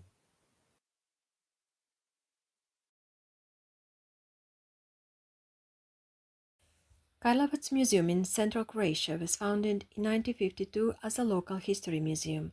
Today, it's a multi-site organization consisting of Karlovac Municipal Museum, Homeland War Museum Turanj, Vyacheslav Kara's Art Gallery, and Dubovec Castle. The seat of the Municipal Museum is the early Baroque manor house, probably built by the Croatian Frankopan family before 1630, on a triangular plot inside the Renaissance star-shaped fortress Karlstadt in 1579, today historic center of Karlovac. The manor house is the oldest preserved residential building in Karlovac and a listed National Heritage Site. It houses a permanent display of museum collections, mainly on cultural history and archaeology of the city and wider region. The museum building is temporarily closed to the public due to intense post-earthquake reconstruction work and refurbishment. Vyacheslav Kara's Art Gallery, recently nationally listed, is a fine example of brutalist architecture designed in 1975 by Karlovac-based architect Želimir Žagar. One-story building featuring impressive 9-oculi light shaft over the central staircase hosts contemporary art exhibition. The Homeland War Museum Karlovac Turanj opened in 2019 on a listed historic site of 13,000 square meters on the southern outskirts of Karlovac on the bank of the Korana River, a former military border. The museum exhibition is housed in the remnants of Austrian military warehouse encased in a contemporary glass envelope. The most prominent landmark of Karlovac and its oldest listed monument, the Castle Dubovec, is situated on the prehistoric hill above the Kupa River. Originally medieval timber fort first mentioned in the 14th century, sacked and burned by the Ottomans and rebuilt as a stone edifice in the 16th century. Following the principles of the new ICOM museum definition and the Faro Convention on the value of cultural heritage for society, in 2022 the Karlovac City Museum began the public engagement program Raise Your Gaze in order to raise public awareness about the value of city's architectural heritage and recognition of this heritage as a public good and a human right to culture. The program aims to inform, educate, inspire, and empower local community. It consists of various activities such as architectural guided walks, lectures, and workshops that implement place-based education, on-site teaching, and provide as much hands-on experience as possible. Architectural guided walks done in collaboration with conservation specialists and art historians enable local residents to learn more about landmark buildings as well as architectural hidden gems, to observe their everyday surroundings with a curious eye, discover and appreciate richness and beauty of historical layers and decorative details such as the entrance doorways, ceramic statues in the lobbies, floor tiles, stained glass, intricate ironwork banisters and painted stairwells in the splendid terraced 19th century houses of once affluent merchants built outside the city walls. A guided walk named Life and Death of Monuments in the Star, which is the name of the conservation area of historic center of Karlovac, once a star-shaped fortress, critically examined degradation and loss of architectural heritage. Karlovac's Old Town, a Festung fort, was a masterpiece of European 16th century urbanism. It was designed and built as an ideal Renaissance fortress town, with orthogonal grid plan surrounded with six-pointed star-shaped bastion fortification with a moat in 1579. Today, it's in a poor state of repair due to maintenance neglect, failed restoration, and various unfortunate aspects of recent urban development that favors demolition of historic houses. Popular among both seniors and school children were tours on the history of the museum building, revealing changes in its owners, functions, and transformation in appearances over the last 400 years, explaining reasons why last restoration work received a prestigious Europa Nostra Award in 1990. Another popular program was a small community garden inside the museum courtyard.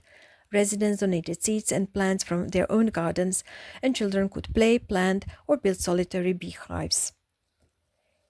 In the 2024 International Museums Day theme, Museum for Education and Research, Karlovac Museum partnered with the City Library and the City Archive to organize workshops to teach children how to conduct research on historic houses by using primary and secondary sources. It was accompanied by a fieldwork in the Baroque Strossmayer Square, in which students documented, in drawing and photography, original period features of the vernacular 18th century houses and Baroque city palace that belonged to Karlovac's first mayor, Johann Gutterer. During European Heritage Days in 2022, we had restoration workshops on architectural elements and decorations for museum's collection. Participants made plaster replicas using silicone silicon molds of a Roman brick with a baby's footprint, a fragment of medieval doorway molding from Cistercian Abbey and Church at Topusko, and an Art Deco mascaron from a decorative vase on the rooftop of Karlovat's first cinema building, Kino Edison, from 1990. The workshop prompted a recent museum acquisition of the original decorative vase. Last year, we started a co-creative, participatory and inclusive art project, the Archive of City Imprints, in collaboration with the visual artist Sasha Martinovic-Kunovic. Inhabitants of Karlovac of all age groups and backgrounds, some of them with disabilities and visual impairments, engaged in recording city's textures and memories in a series of open-air workshops held at various heritage sites across the city. Participants used simple and accessible clay tiles, also ecologically friendly, to create imprints of various loci, such as walls, floors, windows, doors, trees of urban equipment that resonated with them personally. Workshops took place at Lubovac Castle in historic center of Karlovac, on an iconic pedestrian timber bridge on the river Korana, erected in 1936, and a listed city garden, Vrbaničev Perivoj, featuring outdoor bronze sculptures by Croatian and Macedonian sculptors of the second half of the 20th century. Documented scars on the remnants of once monumental anti-fascist memorial in the city park, demolished in the 90s as part of the unwanted heritage associated with the communist regime, provided opportunity for the participants to reflect how individual and institutional identities of the community may or may not overlap. Big tiles are organized into feature series and stored in the museum in custom-made wooden archival boxes for preservation and display. These small city fragments, tangible and symbolic at the same time, have been presented at the joint CAMCO conference, collecting within the city in Amsterdam this year. And what do we have in store for future? Continue with community-based activities and keep them free of charge. Expanding archive of the city imprints, creating new architectural walks and upgrading them with downloadable self-guided maps, designing an online game on Karlovac's historic doorways. Also preparing an educational exhibition on 3 female art historians named When I Grow Up, I Want to Become a Scientist, celebrating their outstanding scientific contribution in research and preservation of architectural heritage of Karlovac and its surroundings from the Middle Ages to the 19th century, hopefully providing inspirational role models for younger generations. Thank you, Lana. What a wonderful presentation. It's amazing, all this group of museums and historical buildings in Karlovac. We really want to go there. Being that today's main theme is interpret, it's so interesting to see how you're managing to interpret your past and launching it to the present and future. And it's also good to see you engaged with community and to see a lot of children. Wonderful presentation. Now it's the turn for Lucia Perko from the University of Ljubljana in Slovenia with her video tour, How Can Heritage Products Help Contribute to a Better Awareness of Culture and Heritage? Example of Plečnik House in Ljubljana, Slovenia. Welcome, Lucia. Yes, hello. Before you start, can you hear me? Yes. Yeah. Okay, I just wanted to say before you start the video, unfortunately, I didn't get a permission to film inside the Plečnik house. So I could only make this video basically in the entrance area, the garden area, the exhibition and the, let's say, workshop, museum shop area. But from the exhibition itself, which is only for guided tours, they didn't give me the permission to film inside. So I inserted some photos so you can have an idea, and maybe some of you have already seen it. So there are photos of the interior, but just so that you know, there's no actual footage of inside the original rooms of Plečnik house. For your explanation, Lucia. We're looking forward.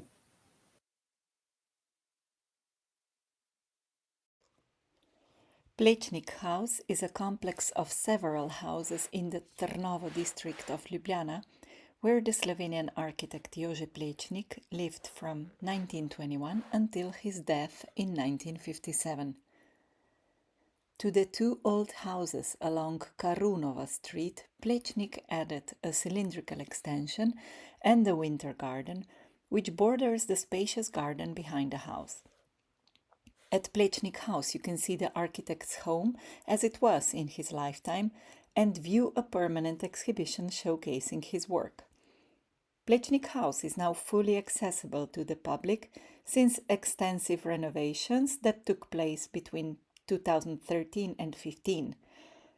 In addition to visiting the house, which in itself is of an exceptional cultural value, as it is one of the few such well-preserved and originally designed and furnished houses of artists in the world, you can also see the new permanent exhibition about the life and work of Jože Plečnik, with extraordinary original models and many of his architectural plans, a model of Plečnik's Ljubljana, as well as the architect's personal objects.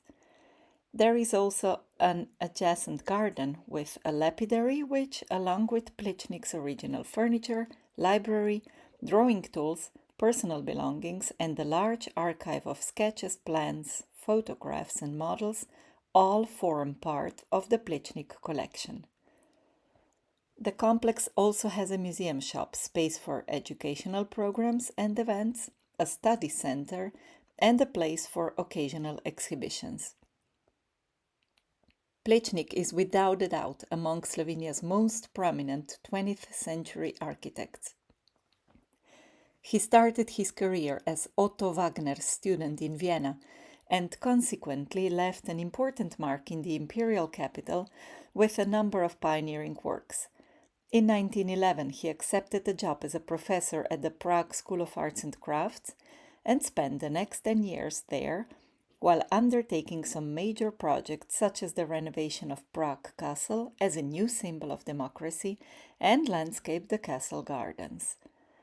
In 1921, he moved to Ljubljana, where he joined the newly founded architecture school and started working on his lifetime oeuvre, the transformation of Slovenia's capital Ljubljana. The multitude of his creations in the city, referred to as a whole as Plečnik's Ljubljana, is considered to be one of the 20th century's most important total works of art. In designing the nation's new capital, Plečnik tried to use modern approaches while modeling the city on ancient Athens.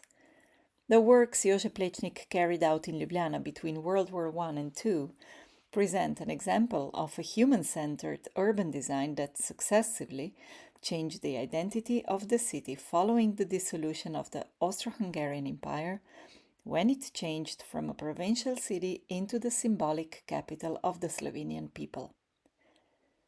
Plečnik contributed to this transformation with his personal, profoundly human vision for the city, based on a dialogue with the older city while serving the needs of an emerging modern society.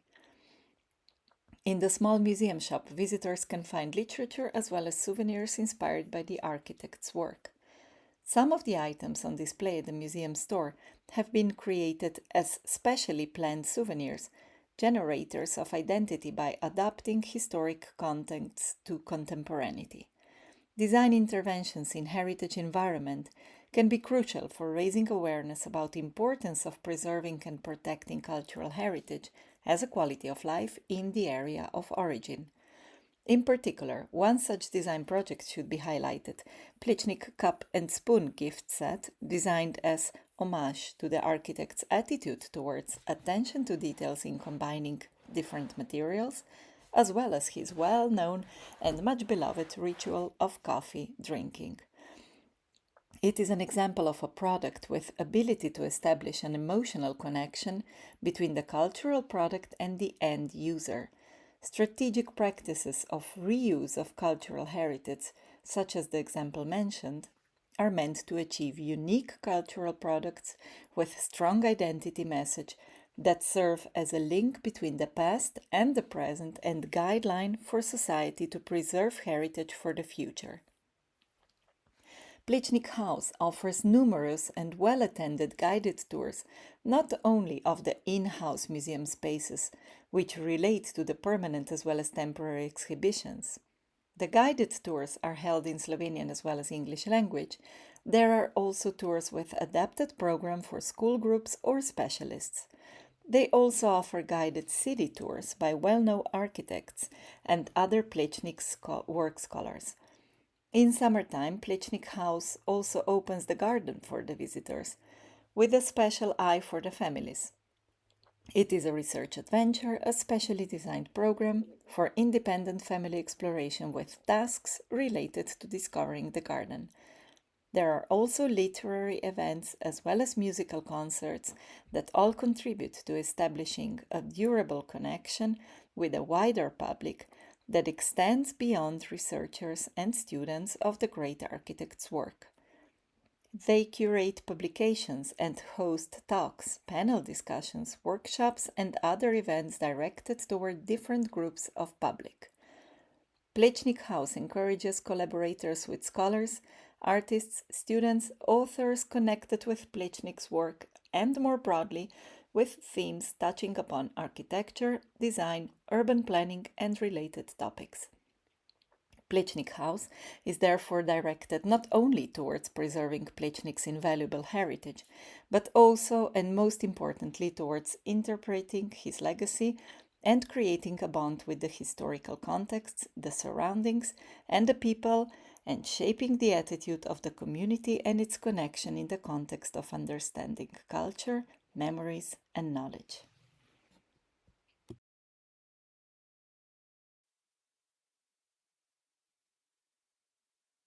Lucia, what a wonderful way to present us one of your main historical figures in Slovenia. For those who had the opportunity to go to Prague for the triennial conference of ICOM, we know some of his works while he was in Prague. So it's amazing to see it now in his hometown. Being such a great architect and an urbanist, it really blows my mind. Having that said, I'm going to leave the questions for the rest of the audience. And thank you very much for your contribution. I am going to go in order by the way they arrived here in the chat. We have Ximena Jordán says, Lana, thank you so much. I wonder how can you manage to provide free access? Love it.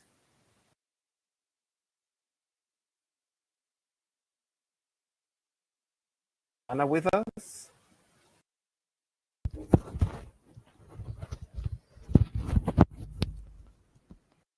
Lana, are you with us? Lana, I think your mic is not working anymore.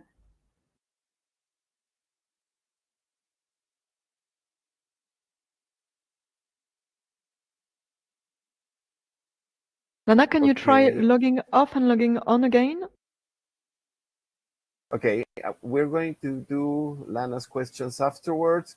We have something else for, well, Yvonne says Lana wrote that the mic is not working in the chat, sorry. Okay, then maybe you can write down your answers in the chat and we will read them for you.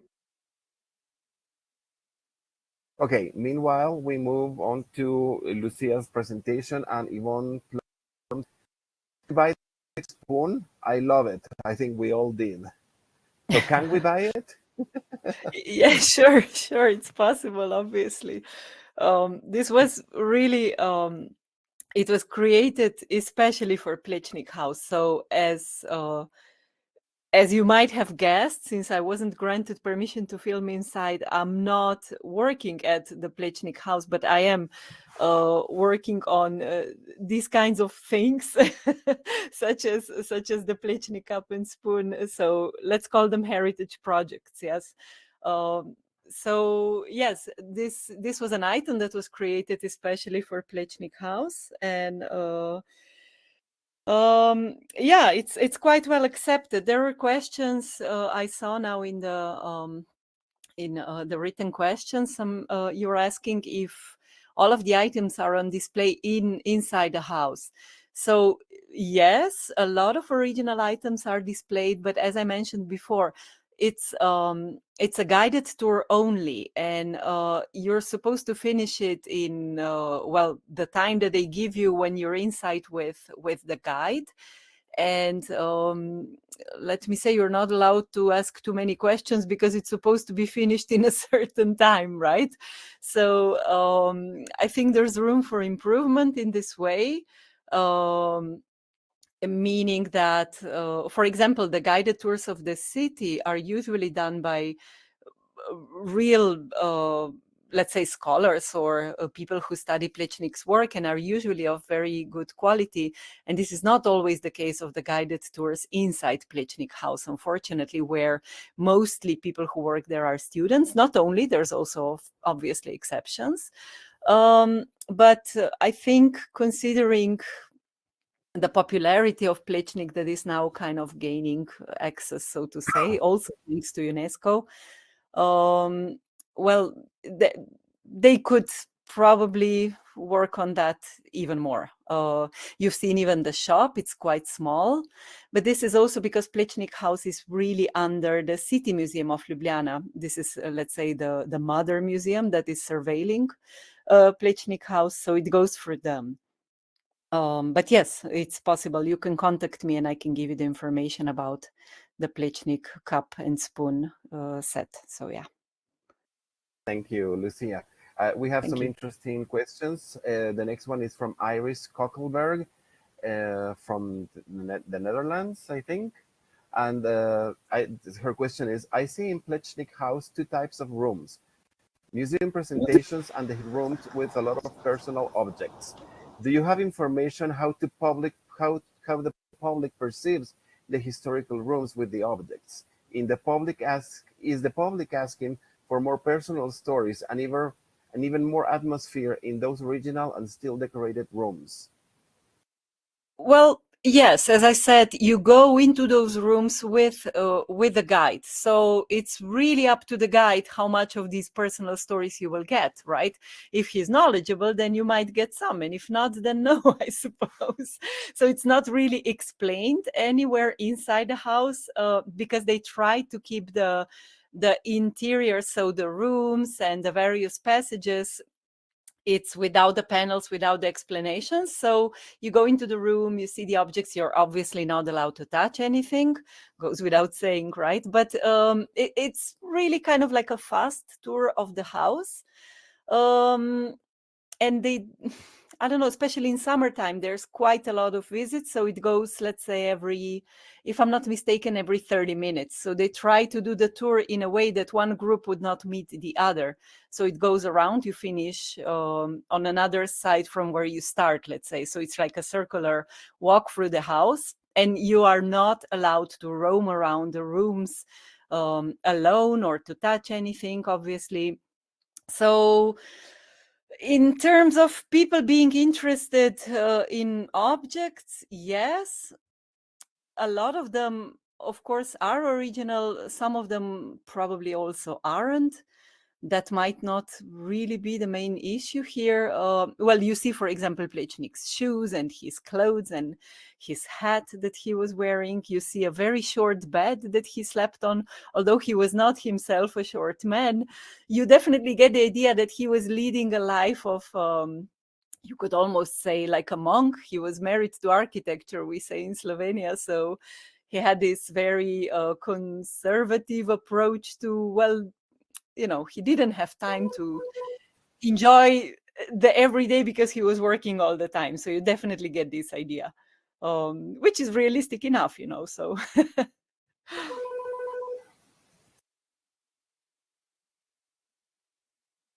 Thank you, Lucia.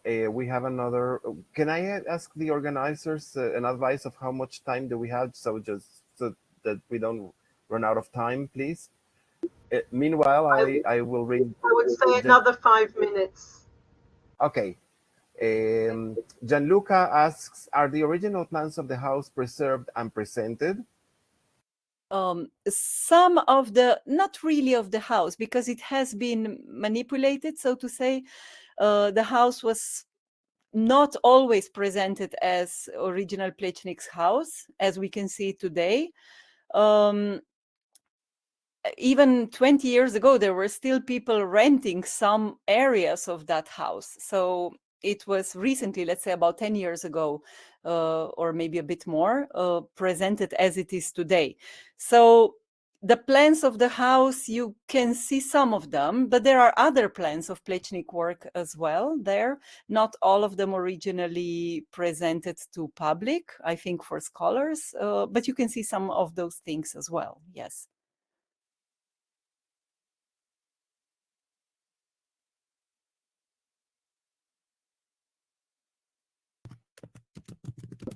Roberto, you're muted. Roberto, you're on mute. Sorry, I'm here. I'm back here. Ted Bosley asks, thank you, Sia. Can you say approximately what proportion of visitors to Plečnik House are from outside Slovenia? Okay, so the data that I could gather was that there is around 10,000 visitors per year. And especially in summertime, about 80% would be foreigners. But when it's about the walks and the various events that they do, for example, the children visiting, that is mostly all Slovenian. They didn't give me the percentage, but I would say it's about 40, 60, and then in summertime would be 70 foreigners and 30 Slovenes, about that. Thank you. Ted asks again, what you say, it seems that the guides may not all be trained with the same information or in the same way. Plečnik was such an internationally important and influential figure. It sounds like city guides are the better source for outside visitors. Yeah, unfortunately, I would confirm this. So the city guides will not be allowed to make the tour of the Plečnik House. So you only get to do Plečnik House with their own guides. And when it's peak visit season, so mostly that would be summer, they very often hire students that are, well, not because they're students, obviously, but some of them are just not so knowledgeable. And that's a fact. So yes, it's really more of a roulette of who you will meet inside the house, and then that person is going to guide you. There is at least 2 very, very good guides. They are workers of the City Museum of Ljubljana. They work for the Plečnik House. But as I said, in the peak season, when there is a lot of visits, those 2 are not enough. So they also hire some, let's say, extra figures. But if you come with your own guide, so to say, or the city tour guides, they are not the ones entitled to do the guided tour inside Plečnik House. So for sure, I would say that they should definitely, I mean, there's room for improvement here now. Thank you, Lucia. I think that's all the time we have right now, because we have to get prepared for our fun adventure of the hint and hunt here. So I will pass the mic back to the organizers. Thank you very much, everybody, for attending this session. Thank you, Roberto, and thank you, Lana and Lucia, for fantastic presentations and an interesting conversation.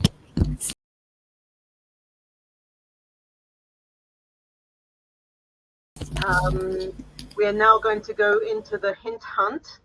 How is it going to work? It's going to be an adventure for all of us. It's the first time we've done this.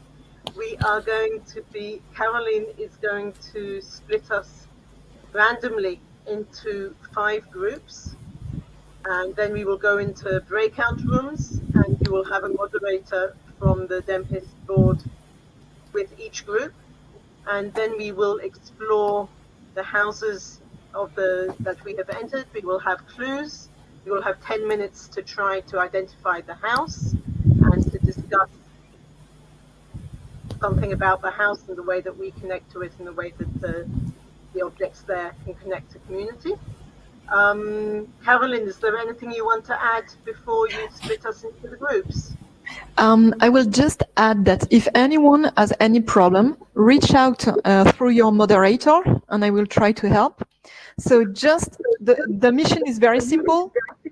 Identify the house museum and you will be rewarded with a mystery object and another mission.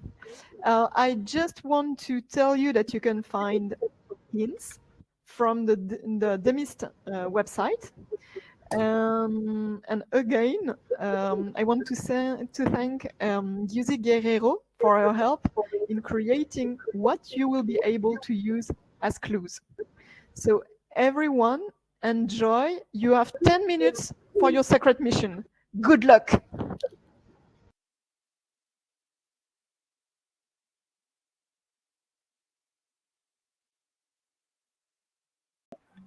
And we are back. 10 minutes was very short. 10 minutes was very, very short. I missed like 8, but it was really nice talk with the house. And let's wait for people to come back in. I think. Okay, Caroline, can you tell us when everyone is back in the main room? Yeah. And I think everyone is back. I think we have mostly everyone back. Okay. All right. So I think we all flew across the world to different countries, different places, except for in our group where the person who provided us with the house ended up in our group. But it did mean that, thank you, Yoshi, for being able to go into more depth about Nijojo Castle. Obviously, he identified it immediately. Well, actually, Matthias also identified the house immediately. I was shocked. Thank you. It was like, I am yes. sorry. Hello. Hello. I want to say that we didn't manage to do anything because we had audio problems. I could hear, they could hear me, but I couldn't hear them. And sharing the screen was difficult, and the 5 minutes went away and we didn't do anything. I am very, very sorry. Well, so maybe in that case we'll do your room with the whole group now quickly. Exactly. Let's go. Let's go to I love it. 5. You should do my room because they were only 3 in my room. Okay, we do as well if there is time enough. Okay, so welcome to house number 5. What kind of information can you get from all these clues? Can you get where this house museum is located? What kind of collection it possesses, and what kind of famous figures lived there? So look at it, take your time, and then I'm going to give you 4 options to choose from. Is everyone ready? So you will have 4 options to work from. Maybe write your answers in the chat, okay? This one is super difficult. I warn you. Yeah, but I'm sure we have experts here.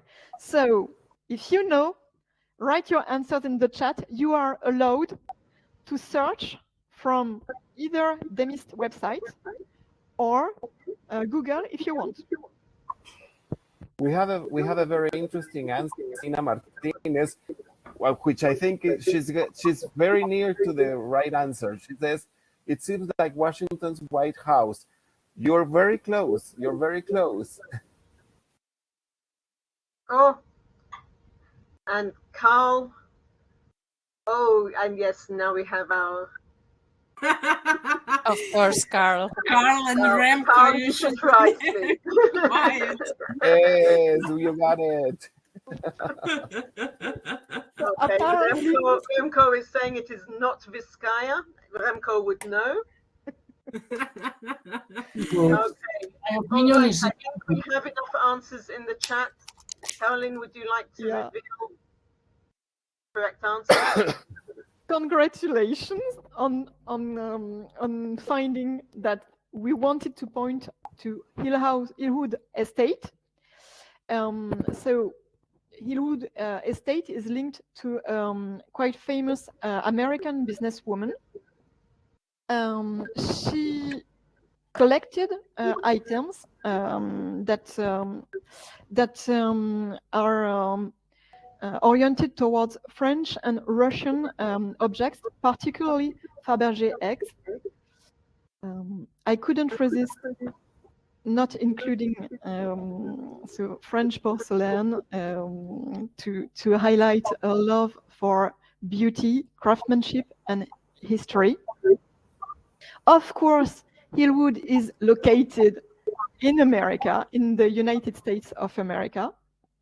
And you might have wondered, actually, Hillwood does a lot of work regarding sustainability. So we also wanted to highlight these important actions that they do for their community.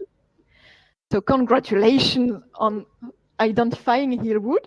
And now our question is this. You have uncovered a mystery item, an oval box. Very beautiful. Can everyone see my oval box? Yeah. Yes. This oval box comes with a copy of Morning in a Pine Forest by Ivan Shishkin. Our questions to you is, how would you make this object connect with your community? What kind of theme would you engage your community with regarding this object? What kind of narrative would you want to develop for your audience surrounding this object? There is no right or wrong answer. So if you have any inspiration, please share with us and we can discuss it all together.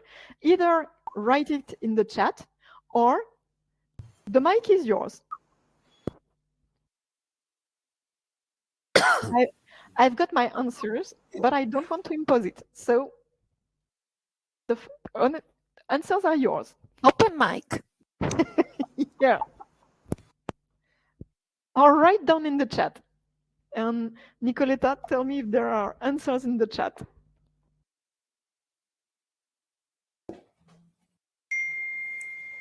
Yes, there are. We have, for instance, nature. Denise says nature. Julia, boxing for present. I was regarding what would be the use of this box? It's a feminine box or masculine? And what for? What's inside? Yvonne, climate change. Ximena, wild animal protection. Timna, personal versus public objects. Renko, forest bathing. It's very fashionable. Julia, arts and crafts. Iris, culture and nature connections. Ximena, the invaluable beauty of nature. Yvonne, mental health, right? Ximena, the power of decorative design in conveying environmental values. Ted Bosley, children love bears, right? Yes. Yeah. Yes, endangered species also, yes. For my fab chocolate. Yes, Gianluca, living with wild animals like bears in natural park is a matter seriously discussed now in Italy, right? We killed some of them recently. Yes. Galina, about the beauty and value of everyday things. Yes, sorry, Gianluca, go ahead. No. No, it could spark an interesting debate with visitors regarding current issues. I think it's interesting what you're suggesting. What you're all suggesting.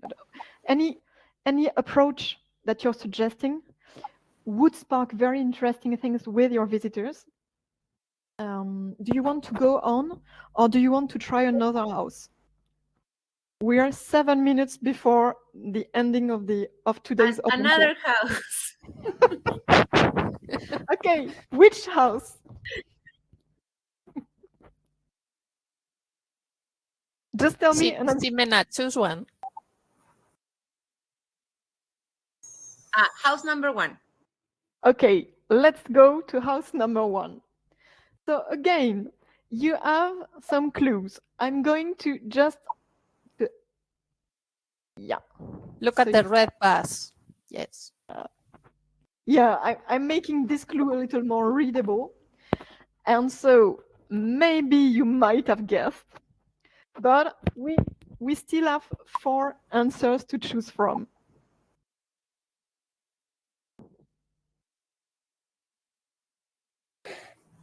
Do we have Sir John Soane? So everyone agrees? Yeah. So let's go. Exactly.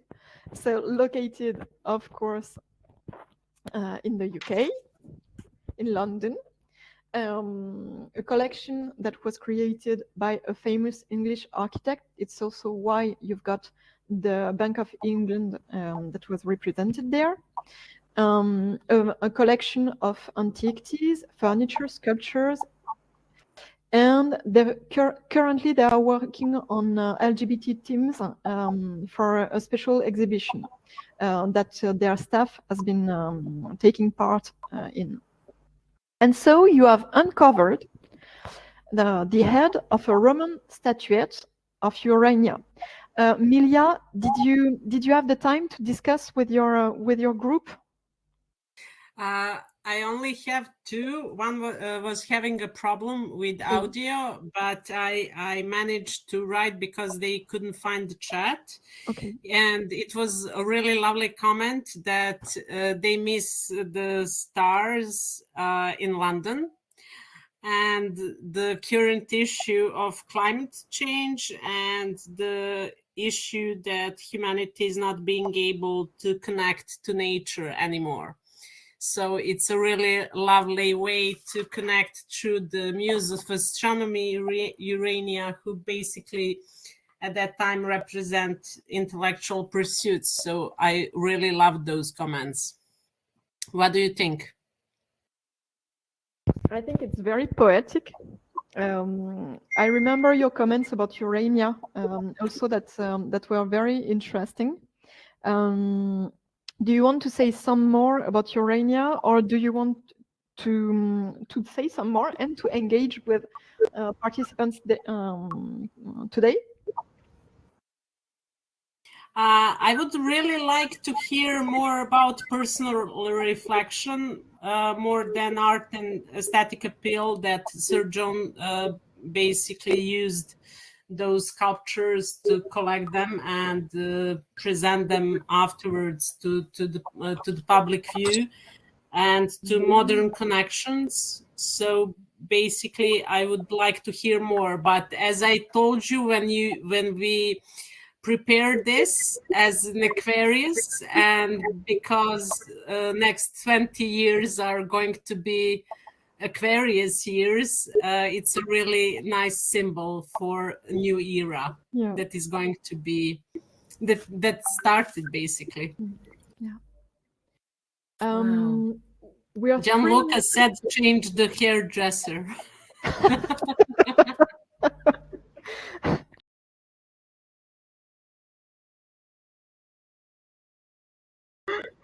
Okay.